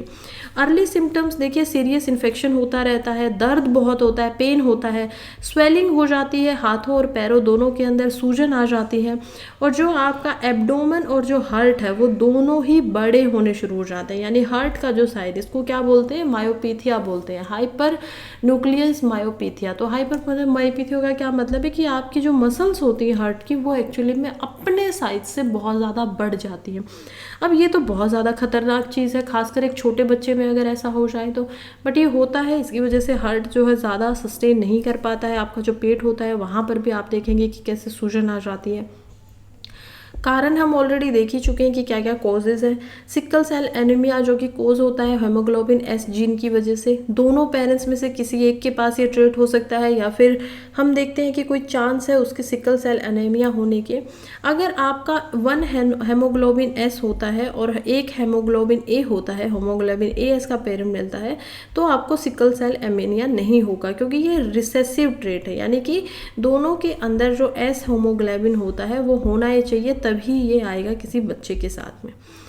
अगर आप सिकल सेल एनीमिया किसी को हो जाता है तो जो होमोग्लोबिन एस जीन होता है वो रेड ब्लड सेल को सिकल बनाने में के लिए मजबूर कर देता है, जिसकी वजह से जो लार्ज अमाउंट ऑफ ऑक्सीजन है वो उससे हट जाता है, और क्योंकि ये ऑक्सीजन ही हट गया है तो इस वजह से उसकी शेप जो है वो ऐसे सिकुड़ जाती है, और सिकुड़ने की वजह से फिर वो क्लोटिंग करता है। क्लोटिंग की वजह से हम देख पाएंगे कैसे आगे और ज़्यादा प्रॉब्लम्स आती हैं। क्या क्या अफेक्ट्स हैं सिकल सेल एनीमिया के? 13 मेन अफेक्ट्स होते हैं, प्रभाव पड़ते हैं, जैसे कि पेन एपिसोड्स, पेन बहुत ज़्यादा होता है और एकदम से हम देखेंगे कि कभी कभी पेन बढ़ गया है बहुत ज़्यादा और कभी कभी नहीं भी हो रहा है। Insufficient amount of red bloods, anaemia उसी को बोला जाता है कि जो रेड ब्लड सेल है उनकी कमी है। स्ट्रोक्स आ जाते हैं, दिल धड़कना बिल्कुल ख़त्म हो जाता है, एकदम से आपकी डेथ हो सकती है। इंक्रीज इन्फेक्शन हो जाएंगे, लेग यूक्लर्स हो जाते हैं, इसमें हड्डियाँ डैमेज हो जाती हैं। इसके अलावा आँखें जो होंगी वो येलो हो जाती है, ये येलोइश, स्किन भी येलोइश होनी शुरू हो जाती हैं। अर्ली गोल स्टोल होने शुरू हो जाएंगे, लंग ब्लॉकेज हो जाएगी, किडनी को डैमेज होता है, ब्लड ब्लॉकेज हो जाता है लीवर के अंदर, आई डैमेज हो जाती है, और जो ग्रोथ होती है बच्चे की वो भी क्या होती है, डिले हो जाती है, थोड़ी सी देरी से होती है। अब हम चलते हैं हमारे सेकंड पार्ट में जो कि इम्पोर्टेंट है, क्रिस्पर कैस9 की तरफ। तो क्रिस्पर कैस9 क्या है, अब ये आपको प्रीलिम्स के हिसाब से याद रखना चाहिए क्योंकि बहुत इंपॉर्टेंट है, रिसेंट है, 2022 में ही ये हुआ है। तो नोबेल प्राइज़ मिला था 2020 की केमिस्ट्री के अंदर, जो कि जॉइंटली यहाँ पर दिया गया था एम्यूलियन चेरप्रेंटर को और जेनिफर ए डोडवना को। ये जो दोनों शख्स आप देख पा रहे हैं, इन दोनों ने यहाँ पर जीनोम एडिटिंग के लिए एक मेथड को डेवलप किया जिसको जाना जाएगा क्रिस्पर कैस9 से। 2023-2022 में हम देख पाते हैं पहला एक ऐसा केस आता है जो कि होता है विक्टोरिया ग्रे के ऊपर, एक ऐसी महिला जिनको ये बीमारी थी और उनके ऊपर एक्सपेरिमेंट किया जाता है क्रिस्पर कैप के साथ में। वो ट्रायल में अपनी इच्छा से शामिल होती हैं और वो सक्सेसफुल भी हो जाती है, यानी कि उनके ऊपर जो उनकी बीमारी थी वो जड़ से खत्म हो जाती है। तो ये एक बहुत बड़ी चीज़ थी, एक बहुत बड़ी जीत थी। अब हम देखते हैं कि इसकी हिस्ट्री क्या रही है। सबसे पहले जो क्रिस्पर कैस9 है वो 1979 के अंदर जीन रिप्लेसमेंट येस्ट के अंदर इसको इस्तेमाल किया जाता है, यानी कि इसकी शुरुआत होती है, थोड़ी थोड़ी इसको देखना शुरू करते हैं। 1987 के अंदर क्रिस्पर को डिस्क्राइब किया जाता है। 2005 से 2006 में क्रिस्पर के अलग अलग वायरल सीक्वेंस बनाए जाते हैं। जीन्स की आइडेंटिफिकेशन होती है कि 35, 36 में क्या होगा, 38 से 40 के अंदर, 43 से, मैंने आपको बताया हमारी बॉडी में 30,000 जीन हैं। अब उनको एक एक को आइडेंटिफाई करना है आपको, इसमें क्या इन्फॉर्मेशन है, इस मैसेज के अंदर क्या है, ये पेयर किस चीज़ का है, ये आपको देखना पड़ता है, क्योंकि वो किसी भी पेयर के अंदर कोई ना कोई गड़बड़ हो सकती है जिसकी वजह से सिकल सेल यहाँ पर हो रहा है। 2010 में टाइप 2 सिकल कैस आता है जो कि जिसका काम होता है कि वो डीएनए के जो टारगेट दिए गए हैं उनको कट कर सकें। 2011 के अंदर इसके अंदर ट्रांस आरएनए को इंक्लूड कर लिया जाता है। ट्रांस आरएनए क्या होता है, डीएनए के जैसा होता है हमारी बॉडी के अंदर, लेकिन ये सिंगल हेलिक्स है। प्लांट्स में सिर्फ हम आरएनए को देख पाएंगे, डीएनए को नहीं देख पाएंगे। ह्यूमन की बॉडी में आरएनए का काम होता है एज एन मैसेंजर। कभी भी आप देखेंगे डीएनए जो होगा वो हमेशा न्यूक्लियस के अंदर होगा और न्यूक्लियस में से डीएनए कभी भी खुद को बाहर नहीं भेजेगा। वो कहेगा कि आरएनए तुम एक काम करो, बाहर जाओ राइबोसम्स के पास में, और राइबोसम्स जिसका काम ही यहाँ पर प्रोटीन को बनाना है, डीएनए बोलता है कि उसको ये मैसेज दे के आओ कि ये प्रोटीन अब बना दे, बॉडी को इस चीज़ की ज़रूरत है। राइबोसोम उस प्रोटीन को बनाता है और बॉडी में छोड़ देता है। तो एक तरीके से आरएनए का टोटली काम होता है मैसेंजर। यहाँ पर हम बना रहे हैं गाइडेड आरएनए, यानी कि आरएनए को ही इसमें गाइड किया जाता है, उसको लेकर जाया जाता है। डीएनए के जिस पेयर में गड़बड़ है उस पेयर को यहाँ से हटाया जाता है और आरएनए को वहाँ पर उसकी जगह पर ठीक करके रख दिया जाता है। अब आरएनए के अंदर मान लीजिए क्या हुआ था कि हम देख पाएंगे एंडेनाइन और यहाँ पर ग्वानानाइन का पेयर बना हुआ था, लेकिन एंडेनाइन और साइटोनाइन का पेयर बनना चाहिए था। तो यहाँ पर क्रिस्पर कैस9 से इसको ग्वानानाइन को काटा जाएगा, हटाया जाएगा वहाँ से, और आरएनए को जो यहाँ पर साइटोनाइन दिया गया था वो यहाँ पर ऐड किया जाएगा। अब ये ऐड होने के बाद ठीक हो जाएगा, और जो बीमारी आपको हो रही थी शरीर के अंदर, वो शरीर के अंदर ही ठीक हो गई। उसमें कोई आपका खून बदलना नहीं पड़ा, उसके अंदर कोई भी आपका जो बोन मैरो ट्रांसप्लांटेशन है वो नहीं हुआ, जस्ट आपके डीएनए के अंदर थोड़े से फेरबदल किए गए और अब आप बिल्कुल फिट एंड फाइन हैं। 2013 तक ही हम देख पाते हैं कि कैस्पर कैसनाई आरएनए जो है वो साइट स्पेसिफिक जीनोम्स की इंजीनियरिंग में पढ़ाई होने लगी। न्यूट्रोक्रट्स जो है उसके अंदर बहुत सारे पेयर्स को यहाँ पर ढूंढा गया, और 1985 से 1986 तक ह्यूमन जीनेम एडिटिंग HDR को यहाँ पर ढूंढा गया। खैर इतना याद करना ज़रूरी नहीं है, जस्ट हम देखते हैं कि जीनोम की एडिटिंग की जो यहाँ पर प्रयास चल रहे थे वो बहुत ही लंबे समय से चल रहे थे। 1979 से इसकी शुरुआत हो गई थी, और 2020 और 2022 में यहाँ पर इनको सबसे पहले सक्सेस मिलती है। 2023 में सबसे पहले इस टेक्नोलॉजी का इस्तेमाल किया जाता है सिकल सेल के ऊपर। नवंबर 2023 की ये बात थी, और बहुत अच्छी बात है। क्रिस्पर का एक्चुअली में मतलब क्या होता है? क्रिस्पर C से बनता है क्लस्टर्ड, R से होता है रेगुलरली, I से हम देखेंगे इंटरस्पेस्ड, S से होगा शॉर्ट, P से होगा यहाँ पर पैलिड्रोमिक, एंड R से होगा रिपीट्स। तो ये होती है इसकी पूरी की पूरी फुल फॉर्म। किसी को याद रहे तो बहुत अच्छा है, याद करने की कोशिश कीजिए। Cluster, regularly, interspaced, short, palindromic, repeats. अब इसमें क्या होता है देखिए, अगेन ये वही एक डायग्राम बनाया हुआ है कि कैसे कैस्पर 9 को यहाँ पर cas1, cas2, cas2n के साथ में रखा गया है। इसमें ट्रांजिशनर जो आरएनए है उसको गाइड करके रखा जाता है, और इनको चेंज करना होता है। मान लीजिए यहाँ पर किसी एक को चेंज करना है तो ये क्या करेंगे, इसको जो रिपीट किया हुआ था इसको हटा देंगे और आरएनए के थ्रू इसमें दूसरे उसको ले आएंगे। चलिए समझते हैं थोड़ी और अच्छे से कि क्रिस्पर कैसनाइन है क्या एक्चुअली में। इसकी एक्चुअली में मतलब होता है कि ये डीएनए की इसके अंदर इतनी क्षमता है कि ये डीएनए को काट सकता है। डीएनए यानी कि इसके अंदर जो ये जीन आप देख पा रहे हैं, थ्रेड देख पा रहे हैं, इसको ये हटा सकता है। कैंची की तरह ये काम करेगा, तो आप इसको एक कैंची की तरह ही याद भी रख सकते हैं कि कैसे ये एक सीजर की तरह काम करने वाला टूल है। ये एक टूल है जिसमें जो कोड ऑफ लाइफ यानी कि जो लाइफ है, जीवन जो है, उसको दोबारा से लिखा जा सकता है, रीराइट किया जा सकता है। मान लीजिए आपके डीएनए में इंफॉर्मेशन थी कि आपकी आईज का कलर होगा ब्लैक, लेकिन आपको वो अच्छा नहीं लगा या आपके पेरेंट्स को अच्छा नहीं लगा। वो क्या करेंगे कि आपके क्रिस्पर कैसनाइन करवाएंगे। हालांकि ये सब पॉसिबल है, इसके थ्रू करवाया नहीं जा रहा है अभी के लिए, उसके लिए रेगुलेशंस की ज़रूरत है, क्योंकि ऐसे तो डिज़ाइनर बेबीज़ का कंसेप्ट चलेगा, ये एक इथिकल कंसर्न हो जाता है। खैर आप सोचिए कि अब आपको ब्लैक ना करके कैसा चाहिए, ग्रे कलर चाहिए या फिर ब्लू कलर चाहिए। आप कहेंगे कि इसमें से मेरा पता लगाओ कि ये जो मेरे जीन है इनमें से किस जीन नंबर के अंदर मेरी आई की इन्फॉर्मेशन है, और उसको चेंज कर दीजिए। अब यहाँ पर ये सबसे अच्छा और छोटा उदाहरण मैं आपको दे रही हूँ ताकि आप इसको अच्छे से समझ पाएँ। अब यहाँ पर क्या किया जाएगा, जो यहाँ पर ये जीन है इसके अंदर इन्फॉर्मेशन थी आपके आई के कलर की, उसको हटा दिया जाएगा, और उसकी जगह पे नया इसी स्थान पे एक जीन रखा जाएगा जिसमें जो कोड होगा वो ब्लैक से हटाकर क्या लिख दिया गया है, ब्लू कर दिया गया है। अब धीरे धीरे आपकी आईज का जो कलर होगा वो क्या हो जाएगा, ब्लू हो जाएगा। ये एम्ब्रियो के स्टेज में ही हो सकता है, यानी कि बच्चा जब भ्रूण में होता है, अभी जस्ट डेवलप होना ही शुरू हुआ है, माँ के पेट में है, तभी ये सब कुछ किया जा सकता है। उसके डीएनए को एक्सट्रैक्ट करना कोई बहुत बड़ी बात होती नहीं है। तो ये है पूरा का पूरा क्रिस्पर 9। इतनी ज़्यादा इसके अंदर पावर है कि ये पूरे के पूरे इंसान को भी बदल सकते हैं किसी भी समय पे, उससे रिलेटेड बीमारियों को भी बदल सकते हैं।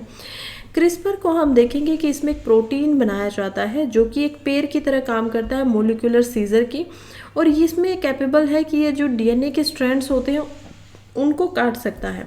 इसी वजह से इसको जीन सीक्वेंसेस को भी इसने आसान बना दिया था। एक्चुअली में जीन सीक्वेंसिंग क्या होती है, 30,000 जीन है, 30,000 जीन्स को उसको नंबर वाइज रखना है और उनकी इन्फॉर्मेशन देनी है, सीक्वेंस कर देना है। किसी चीज़ को सीक्वेंस में आप कैसे रखेंगे, ये नंबर 1 है, ये नंबर 2 है, ये 3 है, ये 4 है, ये 5 है, ये 6 है, 8, 9, 10। इस तरीके से आप किसी भी चीज़ को सीक्वेंस में कर देते हो, नंबर में करते हो। और इसी वजह से, क्योंकि जीन सीक्वेंसेस पहले पॉसिबल हो चुकी थी, कब हो चुकी थी, जब ह्यूमन ये प्रोजेक्ट आता है, ह्यूमन जीनोम प्रोजेक्ट आता है, जो कि ख़त्म होता है 2005 में।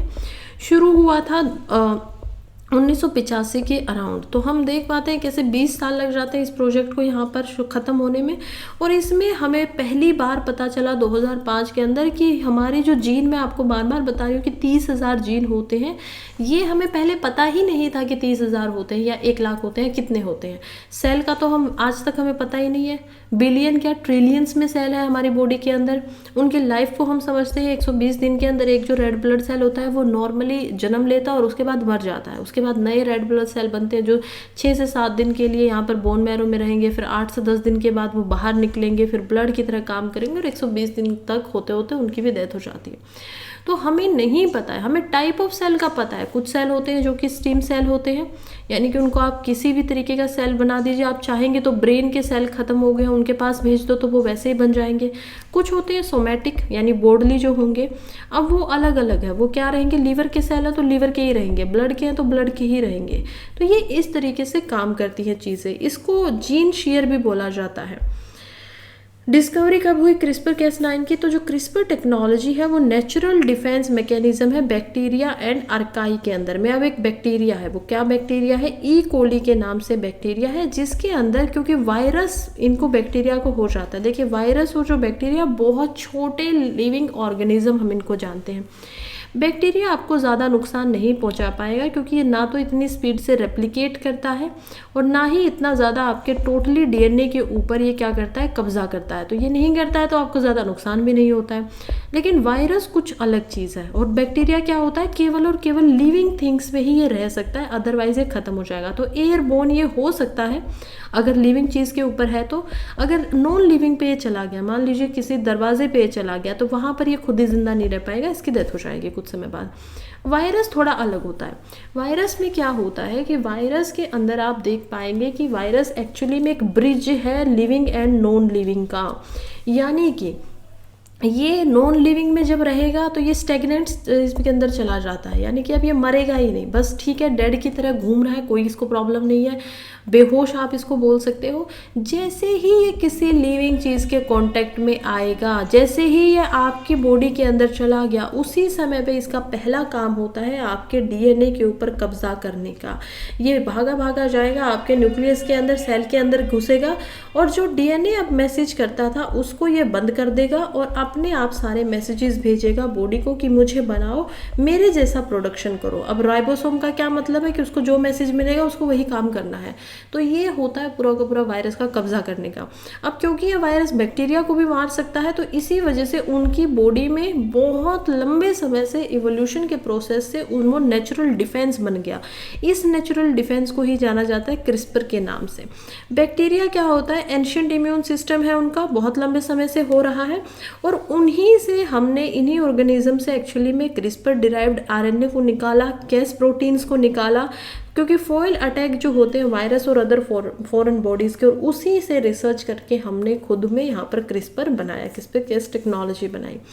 पहला स्टेप ये क्या करते हैं कि डीएनए के पास में जो भी आते हैं उसको चॉप कर देते हैं पहले ही। इसे बैक्टीरिया जो काम करता है, जो फॉरेन इन्वेडर है, मान लीजिए वायरस है, लेकिन वायरस का भी तो कोई डीएनए होगा ना, तो जैसे ही वायरस यहाँ पर एंट्री करने वाला होता है ये वहीं से ऊपर आते हैं और क्रिस्पर के थ्रू इसको बिल्कुल काट देते हैं, इसके डीएनए को काट देते हैं, तो अब ये कोई नुकसान नहीं कर सकता।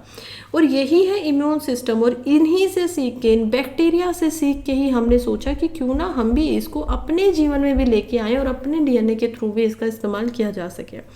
इसी से हमने मैनिपुलेशन ऑफ जीन करना शुरू किया, या फिर एडिटिंग भी हम इसको बोल सकते हैं। कुछ न्यू एंड अननोन पीसीज हैं क्रिस्पर सिस्टम के। सिस्टम जो है वो दो पार्ट्स में बटा हुआ है। पहला जो होता है वो होता है आरएनए या डीएनए का केमिकल कज़न, जो कि जो डीएनए है इनसाइड ए सेल उसकी जगह पर लगता है, जिसको साइंटिस्ट को टारगेट करना। मैंने आपको पहले ही बताया कि एंडेमाइन, और मान लीजिए यहाँ पर जो पेड़ है वो है ग्वानानाइन का। अब पहले ही अगर आपको कोई चीज़ हटानी है, क्योंकि पेड़ कैसे बन रहे हैं, फॉस्फेरेट बन रहा है, उसके साथ में हम देख पाएंगे शुगर है, और उसके साथ में हमारा एक नाइट्रोजन का बेस है, दूसरा बेस इसी के साथ में कनेक्टेड होगा। अब आप कैसे सोचेंगे, फॉस्फेरस, शुगर और यहाँ पर है नाइट्रोजन का बेस एंटेनाइन। अब दूसरा वो कैसे बनेगा पेयर, वो भी ऐसे ही बनेगा, फॉस्फेरस होगा, शुगर होगा, और उसके साथ में पेयर था यहाँ पर हम देख पाएंगे ग्वानिनाइन का। ये है पूरा डीएनए का हेलिक्स, ये है पूरा जीन का एक पेयर। इस पेयर में एक गड़बड़ है जी की, यहाँ पर क्या होना चाहिए, सी होना चाहिए, साइटोनाइन होना चाहिए। पहले ही क्रिस्पर क्या बनाएंगे, साइटोनाइन को बनाएंगे आरएनए के थ्रू। अब इसको काटते ही निकालते ही यहाँ पर इसको रख दिया जाएगा, तो जी की जगह यहाँ पर क्या आ जाएगा, सी आ जाएगा, और ये पूरा का पूरा पेयर बचा रहेगा, अदरवाइज ये पेयर ही पूरा खत्म हो सकता है। तो ये होता है पहला स्टेप कि आपको पहले उस स्टैंड को बदल देना है। दूसरा हम देखेंगे कि guide the second component of pair, जिसको मोलिक्यूलर सीजर भी बोला जाता है, यानी वो मोलिक्यूल्स को क्योंकि काट सकता है और इसी वजह से उसको कैसनाइन भी बोला जाता है, कि वो वहां पर जाएगा और जो डीएनए की साइट है ग्वानिनाइन है उसको टोटली डिस्ट्रॉय ही कर देगा, बिल्कुल खत्म कर देगा। देखिए काम कैसे करता है, अगेन कैसनाइन कुछ इस तरीके से दिखाई देता है आपको। कॉम्प्लेक्स एक machine matching genome DNA sequence होता है, यहाँ पर डीएनए के सीक्वेंस चल रहे हैं। सबसे पहले जो गाइडेड आरएनए है वो इसको बिल्कुल बंद कर देगा, इसके बीच में आ जाएगा, और फिर यहाँ पर कैस्पर आएगा और ये जो टारगेटेड था कि इनको हटा देना है उसको यहाँ से हटा देगा, और इसकी जगह पे जो प्रोग्राम्ड डीएनए है हमें जो लगाना था उसको यहाँ पर लगा देगा। मैंने बहुत कोशिश की है कि बहुत आसानी से आपको इस टॉपिक को समझा सकूँ, क्योंकि ये बहुत ही एक मुश्किल टॉपिक बोल सकते हैं। साइंस एंड टेक्नोलॉजी में बायो टेक्नोलॉजी का ये टॉपिक है। बहुत अच्छे अच्छे एग्जाम्पल देने की कोशिश की है, होपफुली आप लोगों को समझ में आ रहा होगा। फिर भी कोई डाउट रह जाता है तो कमेंट बॉक्स के अंदर आप उसको लिख सकते हैं, वहां से मैं आपको कल फिर इसके ऊपर और ज़्यादा डिटेल में बताने की कोशिश करूंगी। अब ये हम सोचते हैं कि इससे किया क्या जा सकता है, टॉपिक खत्म हो चुका है, अब इससे क्या क्या कर सकते हैं वो हम समझ गए हैं। देखिए एक बार जब साइंटिस्ट ने ये जो टारगेट है उसको यहाँ पर पा लिया कि ठीक है इसको इसके साथ मिलाना, इसको इसके साथ मिलाना रीजन के ऊपर, तो ये बहुत सारे ऐसे फंक्शन है जिनको डिस्ट्रिब्यूट भी कर सकता है किसी जीन के। मान लीजिए इसको बिल्कुल ख़त्म ही कर देगा, खासकर अगर आपने कोई मिस्टेक कर दिया, आपने ठीक से उसको पेयर अप नहीं किया तो कोई नई डिजीज आ जाएगी इसमें से एकदम से निकल कर। हालांकि ऐसा होता नहीं और अभी तक हुआ भी नहीं है, तो इसी वजह से ये एक्सट्रीमली प्रिसाइज मेथड है, क्योंकि आप पूरे के पूरे डीएनए को मॉडिफाई कर रहे हो, उसका मॉडिफिकेशन कर रहे हो, तो बहुत ही ज़्यादा ध्यान से बहुत ही प्रिसाइज होकर आपको इसको करना पड़ेगा। How does CRISPR cas nine compare to other genome editing tools, तो कैसे कंपेयर कर सकते हैं हम, अगर कंपेयर करें तो क्रिस्पर कैसनाइन जो है वो खुद में कैपेबल है कि वो जीन को यहाँ पर कट कर सकती है और उसको पेयर करवा सकती है, इसमें कोई रिस्ट्रिक्शन के एंजाइम की ज़रूरत नहीं होती है। इसको आपको बस एक टेलर मेड गाइड आरएनए चाहिए होता है, जिसको गाइड आरएनए बोला जाता है, गाइडेड आरएनए भी उसको बोल सकते हैं, जो कि उनके डीएनए टारगेट्स के पास पहुँच सके और उनको लीड कर सके कि कहाँ से आपको काटना और कहाँ से आपको ठीक करना है। क्रिस्पर कैसनाइन को टारगेट मल्टीपल जीन्स के लिए भी किया जा सकता है एक ही साथ में, ऐसा नहीं है कि सिर्फ आप एक ही पेयर को हटा पाएंगे। मान लीजिए इन तीनों में गड़बड़ है तो आप इन तीनों को हटाकर यहाँ पर तीनों को अलग अलग कर देंगे, काट कर नए लगा देंगे। तो ये पूरी की पूरी जीन एडिटिंग टूल्स हैं। अब अगला सवाल आता है जो कि है what other scientific uses might CRISPR have beyond genome editing, यानी कि और कहाँ पर इस्तेमाल किया जा सकता है इसका जीनोम एडिटिंग, ह्यूमन की जीनोम एडिटिंग को छोड़कर। क्रिस्पर कैसनाइन नए सेल बनाती है, चाहे एनिमल में हो चाहे सेल उसमें हो, आपके प्लांट्स वगैरह में हो। तो इसी एडिशन की वजह से क्रिस्पर अब क्या की जा रही है, बहुत ही रैपिड डायग्नोसिस के लिए इस्तेमाल हो सकती है। आप इजीली उसका डायग्नोसिस कर सकते हो कि इनमें एक्चुअली में प्रॉब्लम कहाँ पर आ रही है। क्रिस्पर जो होती है वो एकेडमिक लेबोरेटरीज में वर्ल्ड के अराउंड में अब टाइप ऑफ रिसर्च के लिए और इस्तेमाल हो रही है कि क्या क्या रिसर्च करें, इसके क्या क्या कंसर्न है। देखिए इसी से बहुत ज़्यादा मॉडिफिकेशन हो रही है क्रिस्पर कैसनाइन से। आप उसके डीन को ही बदल दे रहे हो तो क्या क्या कर सकते हो आप। अब आप कर सकते हो कोई क्रॉप को उसको बड़ी बना सकते हो, किसी एनिमल में चेंज कर सकते हो कि उसका जो मिल्क प्रोडक्शन होता है वो और ज़्यादा हो सके। तो ये सारी चीज़ें हो सकती हैं आसानी से। कंसर्न क्या, चिंताएं क्या है, इतनी अच्छी कोई टेक्नोलॉजी है तो उसके पीछे नेगेटिव क्या हो सकता है, लेकिन है कुछ नेगेटिव्स। सबसे पहले इसमें है इथिकल कंसर्न। हम देखेंगे कि क्योंकि इतनी आसानी से डीएनए को अल्टर किया जा सकता है तो ज़्यादा से ज़्यादा ऐसे लोग होंगे जो प्रोगेनी है या फिर जो नेचुरल प्रोसेस है उसको हैम्पर करेंगे। चाहेंगे लोग जिनके पास पैसा वो आसानी से चाहेंगे कि उनके डीएनए में वेरिफिकेशन आए।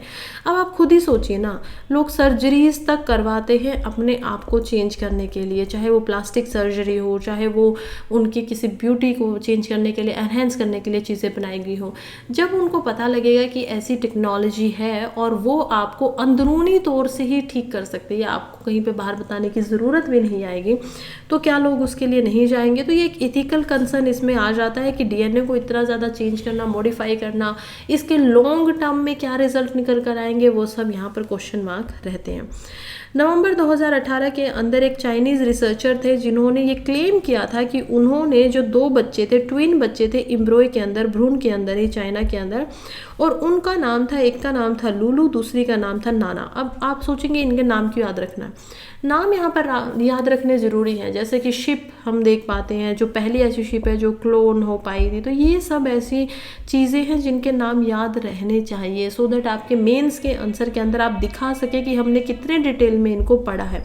इसी वजह से मैं भी आप लोगों के लिए इनके नाम भी लेके आई हूँ। उनके नाम, एक का लुलू रखा गया, एक का नाम नाना रखा गया, और दोनों ही को ये बताया गया कि उनके जीन्स को सबसे पहले आल्टर कर दिया गया। देखिए, उनको कुछ बीमारी थी, HIV उनकी मदर को था, और उनके अंदर HIV रेसिस्टेंट को अंदर ही डाल दिया गया ताकि अब जब ये पैदा हो सके तो इनको HIV यानी कि एड्स जो है वो बीमारी ना हो। हालांकि था तो ये बहुत अच्छा काम, एक नोबल काम किया जा रहा था, लेकिन प्रॉब्लम ये हो जाती है इसके अंदर कि इससे कंसेप्ट आ जाता है डिज़ाइनर बेबीज़ का, कि आप डिज़ाइन कर सकते हो बच्चे को, आप अपनी इच्छा अनुसार उसमें जो बीमारियां पहले ही ख़त्म करा दो, उसमें कुछ आपको डलवाना है साइंटिफिकली, उसको आप डलवा दीजिए उसके जीन्स के अंदर में कि ठीक है, इसका माइंड, इसका IQ अच्छा होना चाहिए, ये होना चाहिए। सो ये थोड़ा सा एक प्रॉब्लम बन जाती है। ये विदाउट रेगुलेटरी परमिशन के किया गया, क्योंकि इस कोई कानून नहीं है तो आप कुछ भी कर सकते हो, नई नई टेक्नोलॉजी है, 2022 में ये पूरी की पूरी प्रूव हो पाती है, तो इसी वजह से ये प्रॉब्लमेटिक सिचुएशन बन जाती है। अगर ये 100% एक्यूरेट ना होता तो जो जीन्स को चेंज किया जा रहा था उससे कुछ अदर जीन्स का भी यहाँ पर मिस्टेक हो जाती, ऑल्टर किया जाता, जिससे उनका जीवन और ज़्यादा खराब हो सकता था। अदर जो प्रॉब्लम है वो यही है कि रूल्स एंड गाइडलाइंस की यहाँ पर इश्यूज़ है, अभी कमी है, बहुत सारी जो इंटरनेशनल रूल्स है उन्हीं का डेवलपमेंट नहीं हो पा रहा है, तो इसी वजह से इसका इस्तेमाल करने के लिए अभी इस पर पॉज लगा दिया गया है। कहा गया है कि अभी इसका इस्तेमाल ज़्यादा ना हो। हालांकि नवंबर 2023 में हम देखते हैं कि विक्टोरिया ग्रे के ऊपर सबसे पहले सिकल सेल में इसका इस्तेमाल किया जाता है, जो कि प्रूव भी हो गया कि वो ठीक है। अब जो सवाल आ सकता है मेंस में वो इसी से रिलेटेड आएगा कि सिकल सेल के अंदर CRISPR-Cas9 टेक्नोलॉजी की क्या है, या डिजीज़ के अंदर क्या इसकी महत्वता है, क्या इसके कंसर्न है। तो इसी वजह से इसको पूरे तरीके से पढ़ना बहुत इंपॉर्टेंट है, इसके हर पैमाने को समझना बहुत इंपॉर्टेंट है। और कहाँ पर इसकी एप्लीकेशन हो सकती है? पेट ब्रीडिंग पे होगी। क्रिस्पर जो है वो आपके जो पेट होते हैं, जानवर होते हैं, उनको एक्चुअली में ब्रीडिंग के ऊपर उनको अलग अलग तरीके से बना सकता है, जैसे कि मिनिएचर पिग बन जाएंगे। पिग जो होता है वो होता है 50 से 60 kg का, लेकिन आप उसको इतना छोटा बना दीजिए कि पूरे जीवन वो 5 से या 10 kg तक का ही रहेगा, तो बहुत छोटा हो जाएगा, मिनिएचर साइज़ में आ जाएंगे। कस्टम साइज़, जितना साइज़ आप उनको दिलवाना चाहते हैं, जो कलर आप चाहते हैं वो कलर उनको मिलेगा, जो पैटर्न होते हैं, जो उनको डिजीज़ है उनको कर सकते हैं। तो ब्रीडिंग इसमें ये एक तरीके से काम आती है, एप्लीकेशन हो सकता है। फिर एलर्जी फ्री फूड बनाए जा सकते हैं, जैसे मान लीजिए किसी को ग्लूटन की प्रॉब्लम है, यानी कि वो व्हीट या फिर जो चावल है उनको खा ही नहीं सकता क्योंकि उनमें ग्लूटन होता है। आप क्या करेंगे, कुछ सीड्स लेंगे और सीड्स के अंदर जो प्लांट बनेगा उसके DNA को यहाँ पर चेंज कर देंगे और उसमें से ग्लूटन को बिल्कुल ख़त्म ही कर देंगे। तो एक नए तरीके से एलर्जी प्रोटीन जो होता है एग्स के अंदर या फिर व्हीट के अंदर, उसको रिमूव कर दिया जाएगा, तो मॉडिफाई हो जाएगा DNA। तो ये भी एक इसकी एप्लीकेशन हो सकती है। तीसरा हम देखते हैं कि DNA टेप रिकॉर्डर की तरह काम करेगा। जब क्रिस्पर को आप एक मोलिकुलर टूल की तरह बनाएंगे जो कि कैमरा कहलाएगा, तो वो क्या करेगा कि आपकी जो क्रिस्पर मीडिएटेड एनालॉग है उसमें रिकॉर्डिंग कर पाएगा, वो डिटेक्ट कर पाएगा कि एनवायरमेंट पोल्यूटेंट कितने हो रहे हैं, क्या यहाँ पर है, बहुत छोटी छोटी चीज़ों को वो समझ पाएगा। कैफ़े के अंदर देखिए, कॉफ़ी की जो बीन होती है वो एक ही बात के लिए बदनाम होते हैं कि उसके अंदर बहुत ज़्यादा कैफ़ीन नाम का मॉलिक्यूल है। ये कह रहे हैं कि हम कॉफ़ी से कैफ़ीन को ही ख़त्म कर देते हैं, आप बस टेक्सचर के लिए, टेस्ट के लिए उसको पिए, जो उसकी नेगेटिविटी है उसको हम यहाँ से हटा देते हैं, वो आपको ना ही एडिक्शन करेगा, वो ना ही आपकी नींद को यहाँ पर ख़त्म करेगा। तो ऐसा ही किया भी गया है, तो इनएक्सपेंसिव हो जाएंगी वो, ऑब्वियसली न्यूट्रिशन जो है वो उनमें रहेगा, लेकिन वो डीकैफीन कॉफ़ी बन के रह जाएगी। तो ऐसे ऐसे हज़ारों एग्जाम्पल हैं जो यहाँ पर CRISPR-Cas9 के थ्रू किए जा सकते हैं। इससे ग्रीन फ्यूल बनाए जा सकते हैं। क्रिस्पर का यूज़ हो सकता है प्रोडक्शन में, बायोफ्यूल्स बनाने में, एल्गई बनाने में। सिंथेटिक जीनोम का इस्तेमाल करके जो एल्गई की स्ट्रेन होती हैं, यानी कि आपको पता है एल्गई किस तरीके से काम करती है, उनको बदला जा सकता है और उनमें डाला जा सकता है कि वो ज़्यादा से ज़्यादा फैट बनाए, और जो जीन है उनको लिमिट कर दिया जाए कि कभी कभी वो जहाँ पर लेस फैट बनाने की ज़रूरत है वहाँ पर लेस फैट बनाए। नया टारगेट यही है कि 10,000 बैरल यहाँ पर एल्गई से बायोफ्यूल बनाने हैं 2025 तक हर दिन में। तो एक बैरल में हम देखते हैं कि लगभग यहाँ पर 150 लीटर तेल होता है, तो 10,000 बैरल यहाँ पर बनेंगे और एल्गी से क्या बन रहा है, बायोफ्यूल बनाया जा रहा है, तेल बनाया जा रहा है। जैसे पेट्रोलियम से हम बनाते थे उसी तरीके से यहाँ पर इसको बनाया जा रहा है। तो ऐसे हम उसको ज़्यादा ऐसा बना सकते हैं। जैसे अब इसका एग्जाम्पल लीजिए, एक भैंस है, एक बफेलो है जो दूध देती है। आपने उसमें जीनोम एडिटिंग की, पहले वो यहाँ पर टोटल जो था वो 5 kg दूध देती थी एक समय पे, या डेली का उसका 10 kg था। आपने उसमें जीनोम एडिटिंग की और अब वो क्या करी है, 30 kg दे रही है। इसी तरीके से आपने जो एल्गई थी उसके अंदर जीनोम के अंदर एडिटिंग करा और उसके अंदर बोला कि फ़ैट ज़्यादा बनाओ। अब जो फैट वो ज़्यादा बना रही है तो उसमें से जो फ्यूल निकल रहा है वो पहले कहीं पर रोज़ का सिर्फ 1,000 बैरल ही निकल पाता था, अब वो 10,000 बैरल तक पहुंच जाएगा। ये ही है फ़र्क, बस इसी से आप इसको इस्तेमाल कर सकते हो। तो ये कुछ पॉइंट है जो मेंस के आंसर में आपको ज़्यादा दूसरों से आगे बढ़ा सकते हैं, क्योंकि ज़्यादा इसके ऊपर कोई और बोलेगा नहीं, इसमें समझेंगे नहीं, ज़्यादा बुक्स में भी आप ऐसे एग्जाम्पल्स को नहीं देख पाएंगे। तीसरा हम यहाँ पर नेक्स्ट देखते हैं जो कि है स्पाइसी टमाटोज। क्रिस्पर जो है पहले टमाटो ऐसे बनाए हैं जो नेचुरली स्पाइसीज हैं। तो ये कुछ एक्सपेरिमेंट जो हो चुके हैं। फास्टर रेस हॉर्सेस बनाए गए हैं जो फास्टर हैं, स्ट्रोंगर है, बेटर जंप कर सकते हैं, ऐसे घोड़े जो दौड़ते हैं। मोर न्यूट्रिशियस फिश बनाई जा रही है क्रिस्पर में इम्प्रूव किए करके जेनेटिक्स के अंदर में, ताकि जो फिशेज होती हैं उनको यहाँ पर डिजीज रेसिस्टेंट बना दिया गया है। अब डी एक्सटेंशन होगा, वो ख़त्म नहीं हो पाएंगी। इससे साइंटिस्ट ऑलरेडी वर्किंग कर रहे हैं कि जो एनिमल यहाँ पर ख़त्म हो चुके हैं पहले ही, उनको भी वापस से ज़िंदा किया जा सके। मान लीजिए डायनासोर है, अब डायनासोर का, क्योंकि हमारे पास में वो तो बहुत समय पहले ही ख़त्म हो गए हैं, लेकिन आज हमारे पास में क्या है, उसके डीएनए के कुछ प्रूफ्स हैं, उसकी हड्डियों में है, उसकी जो नाखून होते हैं, वो सारी चीज़ें जो फॉसिल हमें मिले उसमें उसके बचे हुए हैं। अब हम उसको दोबारा से उसमें एडिटिंग करें, उसको एक एम्ब्रियो के अंदर डालें नेचुरल तरीके से, या फिर उसको नेचुरली तो नहीं हो सकता क्योंकि पेरेंट नहीं है, दूसरी डायनासोर नहीं है, हम सरोगेसी करवाएं उसकी किसी दूसरे एनिमल के थ्रू और उसको बाहर निकाले, और उसको बाहर निकालने पे वो क्या होगा, एक डायनासोर होगा। उसी की तरह दो को यहाँ पर बना दिया जाएगा और फिर दोबारा से जो एक्सटेंट हुए थे, जो ख़त्म हो चुके हैं, उनको भी फिर से ज़िंदा कर दिया जाएगा। फिर से वो इस काम पे कर चुकेंगे, यानी कि अपना जीवन लीड कर पाएंगे। ये इसकी बहुत बड़ी, हम बोलेंगे कि एक तरीके से पॉजिटिव इम्पैक्ट भी है और नेगेटिव इम्पैक्ट भी है, दोनों ही है। जब तक रिजल्ट कम्प्लीटली नहीं आता तब तक हम इस पर कुछ बोल भी नहीं सकते हैं। क्या क्रिस्पर जो होगा वो फॉरएवर के लिए, हमेशा के लिए सब कुछ बदल देगा? देखिए, क्योंकि ये जीन सीक्वेंस को ही ऑल्टर कर सकता है, तो ये ह्यूमन इंडिविजुअल जो हैं उनको क्रिएट कर सकता है, बना सकता है, लेकिन 100% जो नेचर है उसको ये अभी ये कहना ठीक नहीं है कि उसको टोटली ख़त्म कर देगा, कि हम जो इंसान है उन्हीं को जीन में कुछ कुछ चेंज करके अब बना रहे हैं। क्लोनिंग अब इससे आ जा रही है जो कि बहुत आसान हो गई है करनी। आप एक ही इंसान को जो कि सेम डीएनए है, सेम एज है, सेम उसकी यादें होंगी, उसको दोबारा से आप बना सकते हो। हालांकि रेगुलेशंस ऐसी हैं कि आप ऐसा करेंगे नहीं। ये टेक्नोलॉजी 2010 से ही हमारे पास है कि क्लोनिंग हो सकती है। शिप पे हमने की है, गोट्स पे की है। इवन आप देख पाएंगे कि कैसे हरियाणा के कुरुक्षेत्र के अंदर बफेलो ऐसी बनी है जो क्लोनिंग के थ्रू बनी थी। लेकिन ये ह्यूमंस पे अभी के लिए अप्लाई नहीं होती है, क्योंकि उनकी बायोलॉजिकल एज तो कम होती है, मान लीजिए 5 ही साल है, लेकिन उनकी जो यहाँ पर जेनेटिक एज होती है वो अगर 50 साल में क्लोनिंग हुई है तो वो 50 साल ही है। उनकी बीमारियां होंगी वो 50 वाली होंगी। हालांकि उससे फिर क्रिस्पर के थ्रू उनकी जो भी डिजीज़ वगैरह उनको ख़त्म करके उनको एक सेम इंडिविजुअल बना दिया जा सकता है।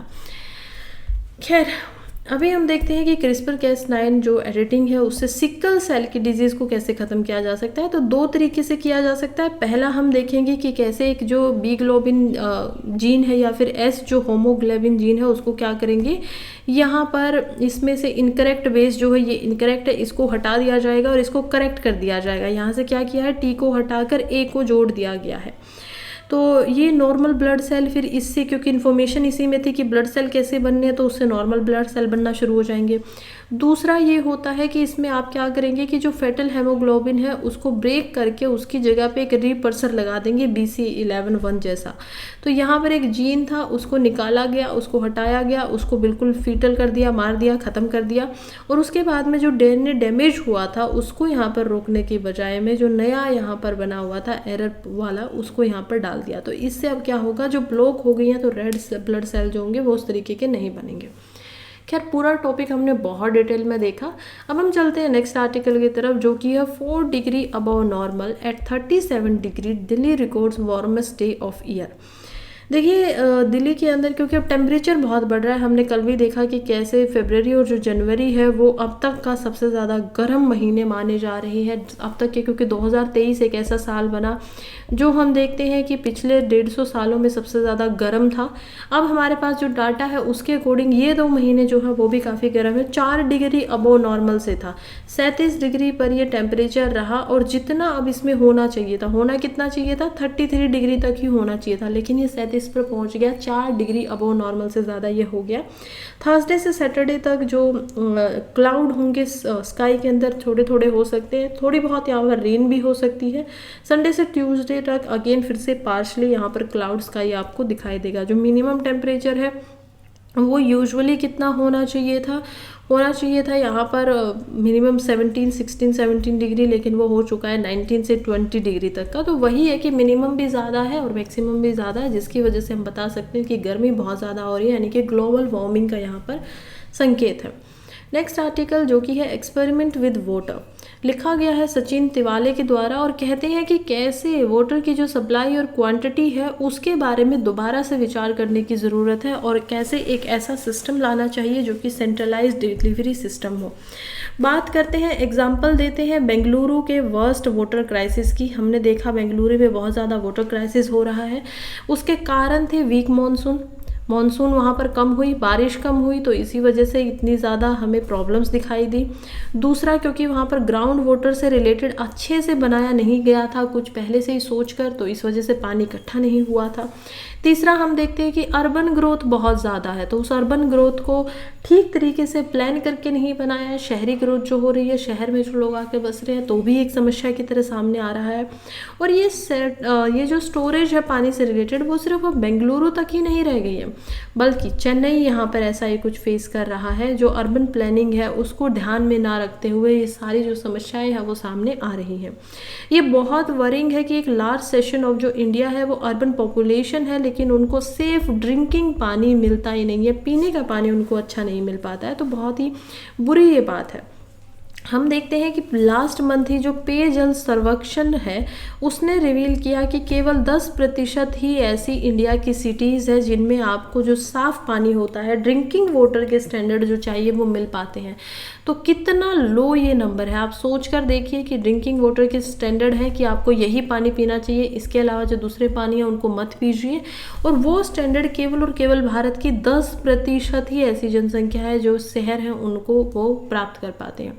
अब आप यहाँ पर किसी डेवलप कंट्री में जाएंगे, मान लीजिए आप जा रही हैं स्वीडन के अंदर, आप देख पाएंगे कि वहाँ पर नॉर्मली जो लोग होते हैं वो टैप से पानी पी लेते हैं। टैप क्या होता है, आपके घर में जो पानी आता है यूजुअली जो आप बर्तन धोने के लिए इस्तेमाल करते हैं या फिर नहाने के लिए इस्तेमाल करते हैं, तो उसी को वो इतना प्योर वहाँ पर प्रोवाइड किया जाता है।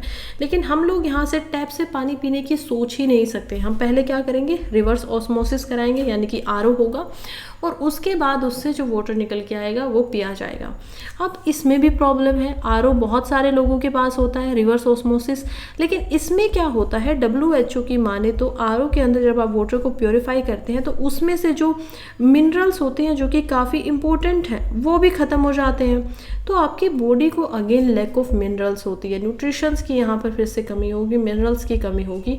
तो इसीलिए आरओ भी बहुत ज़्यादा सक्सेसफुल है नहीं। हालांकि आपको बीमारियों से कुछ हद तक बता तो रहा है, मलेरिया, हेजा, डेंगू, ये सारी जो बीमारियां हैं ये आपको कम होंगी इससे, टाइफाइड जैसी बीमारियां, लेकिन स्टिल आपको जो मिनरल्स है वो कम हो रहे हैं, तो स्टिल कोई ना कोई लैकनेस तो जरूर होगी, कोई ना कोई प्रॉब्लम तो जरूर होगी। इसका एक दूसरा अल्टरनेटिव लोगों ने निकाला, जिनके पास आरओ नहीं होते वो क्या करते हैं, 20-20 लीटर के यहाँ पर पानी की प्योरीफाइड वाटर की यहाँ पर वो ले लेते हैं, क्या होते हैं, कंटेनर। अब जो ये कंटेनर होते हैं इनमें फिर से वही प्रॉब्लम है, क्योंकि इन कंटेनर को भी तो रिवर्स ऑस्मोसिस के थ्रू ही दिया जा रहा है। बहुत सारी ऐसी पॉपुलेशन, ऐसा माना जा रहा है कि 38% ऐसे घर हैं कोलकाता के अंदर और 70% ऐसे घर हैं चेन्नई के अंदर जो कंटिन्यूअसली यहाँ पर वाटर जार्स लेते हैं, चाहे उनके घर में पाइप वाटर क्यों ना लगा हुआ हो।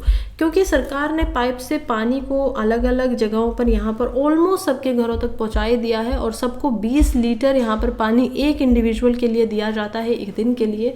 तो इसी वजह से यहाँ पर ध्यान दिया जाना चाहिए कि जो central public health and environment engineering organisation है वो भी कहते हैं कि पर कैपिटा एक इंसान को डेली जो वाटर की कैपेसिटी है वो चाहिए 135 लीटर की, और ये सप्लाई जो है वो करंट पाइप वाटर सिस्टम से ही हो सकती है। लेकिन इसी को ठीक करने के लिए हर कोई प्राइवेट प्लेयर से यहाँ पर पानी को नहीं खरीद सकता। आप 20 लीटर का खरीदेंगे उसमें भी प्रॉब्लम्स है। लेकिन अब क्या किए, इस पर दोबारा से रीथिंक किया जाए, क्यों ना इस पर पुनर्विचार करें और पुनर्विचार करने के बाद में आप लोग सोचें कि कैसे यहाँ पर जो पाइप वाटर है जो कि सभी के घरों में लगा जा रहा है उसको प्योरीफाई किया जा सके, उसको अच्छे से किया जा सके और सभी को एटलीस्ट सेफ ड्रिंकिंग वाटर मिल सके। ये गुहार लगाई गई है सचिन तिवाले के द्वारा। नेक्स्ट आर्टिकल की तरफ बढ़ते हैं जो कि preventing A China Taiwan conflict की तरफ है। चाइना और ताइवान के कॉन्फ्लिक्ट को हम सब जानते हैं कि इतना बड़ा क्यों है क्योंकि चाइना, देखिए किसकी हिस्ट्री समझते हैं। सबसे पहले क्या होता है कि जापान ने चाइना के ऊपर इन्वेड कर दिया था। पहले चाइना और ताइवान एक साथ रहते थे, एक ही जैसे होते थे। एक समय पे 1937 में जापान सामने आता है और जापान आकर चाइना के ऊपर हमला कर देता है। इसी समय में चाइना के जो कम्युनिस्ट थे जिसको माओ त्सोंग के द्वारा लिया जा रहा था और जो नेशनलिस्ट थे उनको लेड कर रहे थे जर्लिंग चाई काइशिक। तो जो ये पॉलिटिकल पार्टी होती थी, एक थे कम्युनिस्ट समाजवादी, दूसरे हम देखते हैं नेशनलिस्ट राष्ट्रवादी। तो अब हम देखते हैं कि ये जो थे ये अलायंस बना लेते हैं, बहुत अच्छी अलायंस नहीं थी, संधि कर लेते हैं कि हम चाइना के खिलाफ एक साथ होकर लड़ेंगे, जापान के खिलाफ हम एक साथ होकर लड़ेंगे। फिर जापान की हार हो जाती है, हम देखते हैं वर्ल्ड वॉर यहाँ पर चल रहा था। 1945 में कम्युनिस्ट जो हैं वो दोबारा से पावर में आते हैं और सून एक सिविल वॉर हो जाती है चाइना के अंदर में, यानी कि चाइना के खुद के अंदर में गृह युद्ध हो जाता है और काफ़ी ब्लडी वो गृह युद्ध होता है, उसमें बहुत सारे लोग मारे जाते हैं।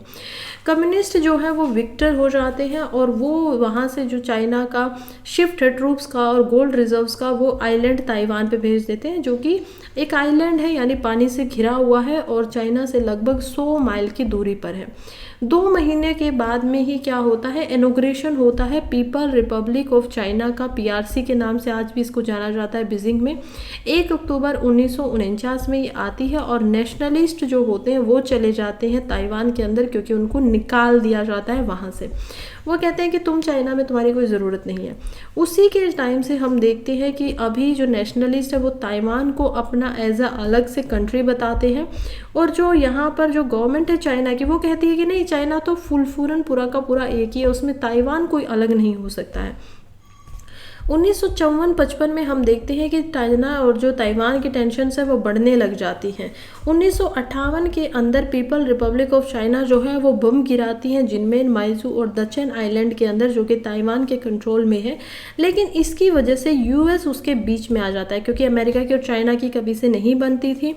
यूएस क्या करता है, यूएस की कांग्रेस एक फॉर्मेशा रेजोल्यूशन पास करती है जो ऑथराइज करती है प्रेसिडेंट इशेनहोवर को कि वो जो रिपब्लिक ऑफ चाइना है उसकी टेरिटरी के अंदर अपनी जो टेरिटरी है, ताइवान हो गया या फिर जो अदर टेरिटरीज है जो कि यूएसए उस पर काम कर रहा था, तो उसको डिफेंड कर सकते हैं चाइना के खिलाफ में। आज यही कारण है कि आज तक भी ताइवान बचा हुआ है, अदरवाइज चाइना जब चाहे उसको पकड़ सकता है, छोटा सा आइलैंड है। लेकिन यूएसए क्योंकि उसको बैक दे रखा है, सपोर्ट दे रखा है, तो इसी वजह से आज भी ताइवान फुल्ली अपने आप को यहाँ पर बचे हुए हैं। 1966 में हम देखते हैं कि कैसे 1995 और 1996 के अंदर हम देखते हैं कि कैसे चाइना जो है वो टेस्टिंग मिसाइल वगैरह शुरू कर देता है, सी के अराउंड वो गिराता है, ताइवान पे गिराता है, ट्रिगर कर देता है यूएन के ट्रूप्स को, और वहीं पर बहुत सारे यूएसए के ट्रूप्स भेजे जाते हैं ताइवान में। शायद कभी ही इतना ट्रूप्स, इतने ज़्यादा जो आर्मी के लोग हैं उनको उन्होंने भेजा हो वियतनाम वार के बाद में, तो बहुत सारे ट्रूप यहाँ पर आ जाते हैं। और उसी के बाद से तब से ये इशू बना रहता है। अब हम देखते हैं कि ताइवान क्या कहता है। ताइवान के अंदर केवल 15 स्टेट्स हैं जो कि ऑफिशियल डिप्लोमेटिक टाइप जो है वो ताइवान के साथ में रखती हैं। आज तक देखिए ऐसी कोई भी गवर्नमेंट नहीं हुई है जिसने ऑफिशियली जो गवर्नमेंट के साथ में टाइज रखी हो, उसमें चाइना के साथ में भी रखी हो और ताइवान के साथ में भी रखी हो। इंडिया ने अभी ताइवान के साथ में कुछ रिश्ते बनाए हैं, लेकिन डिप्लोमेटिक रिश्ते नहीं बनाए हैं, इकोनॉमिक टाइज की गई हैं। जैसे कि सबसे पहले सेमीकंडक्टर की, इंडिया के अंदर जो सबसे ज़्यादा प्रोडक्शन होने वाला सेमीकंडक्टर का, उसके लिए एक अलायंस हुई है टाटा ग्रुप के साथ में और खासी में जो ताइवान के सेमीकंडक्टर की कंपनी है उसके साथ में। और उसके अकॉर्डिंगली अब क्या होगा कि इंडिया के अंदर एक पूरा का पूरा सेंटर बनाया जाएगा जिसके अंदर सेंटर के अंदर जो सेमीकंडक्टर है उनकी प्रोडक्शन की जाएगी। तो आपको क्या लगता है कि ताइवान के जो लोग हैं वो इंडिपेंडेंस को चाहते हैं, वो चाहते हैं कि उनको पूरे के पूरे वर्ल्ड के अंदर अलग से एक कंट्री की तरह माना जाए? तो देखिए क्या हुआ है, मोस्ट जो पीपल है ताइवान के वो एक्चुअली में स्टेटस क्यू रहना चाहते हैं। अब स्टेटस क्यू का क्या मतलब होता है कि वो लोग चाहते हैं जो जैसा है वैसा ही रहे, कुछ भी बदलाव ना किया जाए। उनको कुछ लोग होते हैं जो अपने आप को ताइवान के मानते हैं, कुछ लोग ऐसे हैं जो खुद को चाइनीज़ ही मानते हैं। तो एक बहुत कम छोटा नंबर ऐसा है जो कहता है कि हमें इंडिपेंडेंस चाहिए। यूनाइटेड नेशंस की चैंगनी यूनिवर्सिटी है जिन्होंने ओपिनियन पोल वहाँ पर कराए थे, उससे हमें पता चला। और मेजॉरिटी जो है वो यहाँ पर चाहती है कि उनको एक कंट्री दो सिस्टम चाहिए। हमें जो बीजिंग्स है उसके साथ में, जैसे कि हांगकांग की फ्रीडम्स की यहाँ पर बात हो रही है, उस तरीके का मेजॉरिटी का यहाँ पर नहीं है। वो ना ही एक कंट्री चाहती है ना ही दो सिस्टम चाहती है, इसको भी वो लोग रिजेक्ट कर रहे हैं। ना ही वो ये चाहते हैं कि वो अलग से ताइवान हो जाए, चाइना हो जाए, इसको भी वो रिजेक्ट कर रही हैं। तो पीपल चाहते हैं कि जो जैसा चल रहा है वैसे ही चलते रहना चाहिए। यूएन का इसके ऊपर क्या मानना है? यूनाइटेड नेशन में चाइना इसको आने ही नहीं देता है ताइवान को। बहुत सारी ऐसी कंट्रीज़ है जो नहीं इसको मानती हैं। वर्ल्ड में केवल और केवल हम देख पाएंगे कि 15 ही ऐसे देश हैं जो ताइवान को एक तरीके से अलग कंट्री की तरह मानते हैं। फिलहाल क्या हो रहा है, फिलहाल चाइना और ताइवान के कॉन्फ्लिक्ट के अंदर अगेन यहाँ पर पीएचडी रिसर्च करने वाले अजान तारापोरा जो कि यूनिवर्सिटी ऑफ स्टैनफोर्ड में अपनी पढ़ाई करते हैं इंटरनेशनल सिक्योरिटी में यूएस के अंदर, उनका लिखना है कि इंडिया को इसमें क्या करना चाहिए और इसको कैसे रोका जा सकता है।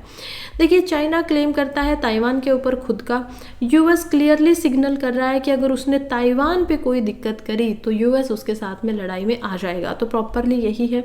अब इंडिया को क्या करना चाहिए? इंडिया को इसमें स्टेटस क्यू रखाना चाहिए, इंडिया जैसा है वैसा ही रखे। इसके 3 कारण है। पहला कारण क्या है कि अगर वो स्टेटस क्यू नहीं रखेगा तो ताइवान की जो सेल्फ गवर्निंग टेरिटरी है वो खुद में ही इंडिपेंडेंस घोषित नहीं कर रही है। तो इंडिया अगर जाएगा और फिर उसमें कहेगा कि तुम लोग फ्री हो, तो वो बिल्कुल पागलों जैसी बातें हो जाती हैं। उसमें उसको कोई ज़रूरत बीच में आना ही नहीं चाहिए। दूसरा, मान लीजिए अब इंडिया ने ऐसा कर भी दिया, ताइवान के साथ वो खड़ा भी हो गया, तो हम देखते हैं कि चाइना का जो अग्रेशन होगा ताइवान के खिलाफ में वो इंडिया के लिए काफ़ी कैटास्ट्रोफिक पड़ेगा। क्योंकि हमारे जो अभी ऑब्वियसली डील हुई है सेमीकंडक्टर की, मैन्युफैक्चरिंग कॉर्पोरेशन की यहाँ पर बातें हो रही हैं, उसका एक कॉस्टली होगा। दूसरा, जो चाइना के साथ हमारा कॉन्फ्लिक्ट हो रहा है, यहाँ पर हम देख पाएंगे कश्मीर के ऊपर, तो हम देख सकते हैं कि कैसे वो लड़ाई, चाइना की अग्रेशन जो है वो इंडिया की तरफ भी आ सकता है और हमारे लिए वो कॉस्टली हो सकता है। Trade with China and Taiwan दोनों के साथ हम उसको खो नहीं सकते हैं। अगर कुछ भी ऐसा होगा तो दोनों के साथ हमारा ट्रेड भी जाएगा। तीसरा, हम देख पाते हैं, ऐसा माना गया है, एक रिसर्च की गई थी और उसमें से निकल कर आया कि अगर चाइना और ताइवान का भी युद्ध हो जाता है तो जो इंडिया की इकोनॉमी है उसको काफ़ी ग्रेटर शॉक लगेगा और जो पूरे वर्ल्ड की इकोनॉमी है उसका लगभग 10% कॉन्फ्लिक्ट के अंदर जो जीडीपी है वो यहाँ पर लग जाएगी। जनरल वॉर, अगर तीसरा हम कारण देखते हैं कि यूएसए और अगर यहाँ पर चाइना की लड़ाई हो जाती है तो उसमें भी हम देख पाएंगे कि कैसे अगर वो इन दोनों की जो लड़ाई है वो एक इन दोनों के बीच में न रहकर बाहर निकल गई, उसमें ताइवान भी आ गया, फिलीपींस भी आ गया, इंडिया भी आ गया, तो ये भी एक प्रॉब्लमेटिक सिनेरियो बन जाएगा। और अगर उसमें चाइना जीत जाता है, यूएस हार जाता है, तो ये भी गारंटी हो जाएगी। क्योंकि अभी तो क्या है कि इंडियन ओशन के ऊपर यहाँ पर अलाइज बनी हुई हैं। हम देखते हैं कि क्वाड के ग्रुप बने हुए हैं कि उसमें चाइना का ज़्यादा इन्फ्लुएंस ना हो। हम देखते हैं इंडिया, यूएसए, ऑस्ट्रेलिया, जापान सब एक साथ मिलकर यहाँ पर रहते हैं कि इंडियन ओशन में हम अपने आप को यहाँ पर पूरे तरीके से बचा कर रखेंगे। ये सब खत्म हो जाएगा क्योंकि क्योंकि फिर वो क्या करेगा कि उसको कॉन्फिडेंस आएगा चाइना को, और वो फिर किसी को मानेगा ही नहीं, क्योंकि वो यूएसए को हरा चुका होगा। तो इसी वजह से ये जो कॉन्फ्लिक्ट है, इसमें इंडिया को क्या करना चाहिए, इसमें इंडिया को जितना हो सके उतना इस कॉन्फ्लिक्ट को बढ़ने से रोकना चाहिए। तो बीजिंग की जो भी स्ट्रेटजी है ताइवान के लिए, चाहे वो नेशनल पावर का इस्तेमाल करे, चाहे वो इंटरनेशनल कानून का इस्तेमाल करे इकोनॉमिक और पॉलिटिकल लेवरेज के ऊपर, या मिलिट्री के जो कोएरिजन है, उन सब के अंदर हम देखेंगे कि जितना हो सकता है इंडिया को उतना यहाँ पर अपने रोल को इसमें कम रखना चाहिए। इंडिया के पास 6 टाइप की पॉलिसी के ऑप्शंस हैं। वो इंटरनेशनल लॉ आर्ग्यूमेंट कर सकता है, नरेटिव बना सकता है अग्रेशन के अपोजिशन में कि अग्रेशन नहीं होना चाहिए, कोऑर्डिनेट कर सकता है डिप्लोमेटिक मैसेजेस को, इकोनॉमी डी रिस्किंग यहाँ पर ज़रूरी है, एक्टिव इन्फॉर्मेशन होना नहीं चाहिए ताइवान के जो पीपल है उनको सपोर्ट के लिए, और जो मिलिट्री सपोर्ट है यूएस की फोर्सेस को वो दे सकता है इंडियन ओशन के साथ में। खैर यहाँ तक हम समझेंगे कि जितना हो सके इनका कॉन्फ्लिक्ट ना हो उतना ज़्यादा अच्छा है इंडिया के लिए भी और अराउंड के जो सराउंडिंग एरिया है उनके लिए भी। अब आप देखिए कि यहाँ पर हम देख पाएंगे मैप के अंदर ताइवान है, यहाँ पर हम चाइना को देख पाएंगे, बीजिंग यहाँ पर एज अ स्टेट की तरह दिखाई दे रहा है हमें बीच के अंदर में। और इसमें हम देखेंगे कि जो ताइवान स्ट्रेट है चाइना और ताइवान के बीच में, वो लगभग 134 किलोमीटर की चौड़ाई में है, वाइड है इतनी बड़ी। ताइवान और जो चाइना है वो बायलैटरल टॉक्स पर दोबारा से बातें कर रहे हैं। अभी 10 सालों तक ये जो बायलैटरल टॉक्स थी, बातें थी, वो बंद थी, अभी तक इनके बीच में कोई बातें भी नहीं हो रही थी। तो काफ़ी रोकी इनका रिलेशनशिप है। हमने इसकी हिस्ट्री भी देखी है कैसे काम कर रहा था, और आज तक के हम इस पे भी आ गए हैं। खैर यहीं पे आज हमारे दोनों न्यूज़पेपर ख़त्म हो जाते हैं। जो भी मेरे साथ अभी तक जुड़ा हुआ है, थैंक यू सो मच। पसंद आया हुआ तो वीडियो को लाइक कर दीजिए, चैनल को सब्सक्राइब कर दीजिए, इससे मुझे हौसला मिलेगा। मैं और अच्छी वीडियो कल आप लोगों के लिए लेकर आऊँगी। अभी के लिए चलती हूँ, कल फिर से मिलूँगी। तब तक के लिए पढ़ते रहिए, आगे बढ़ते रहिए। All the very best.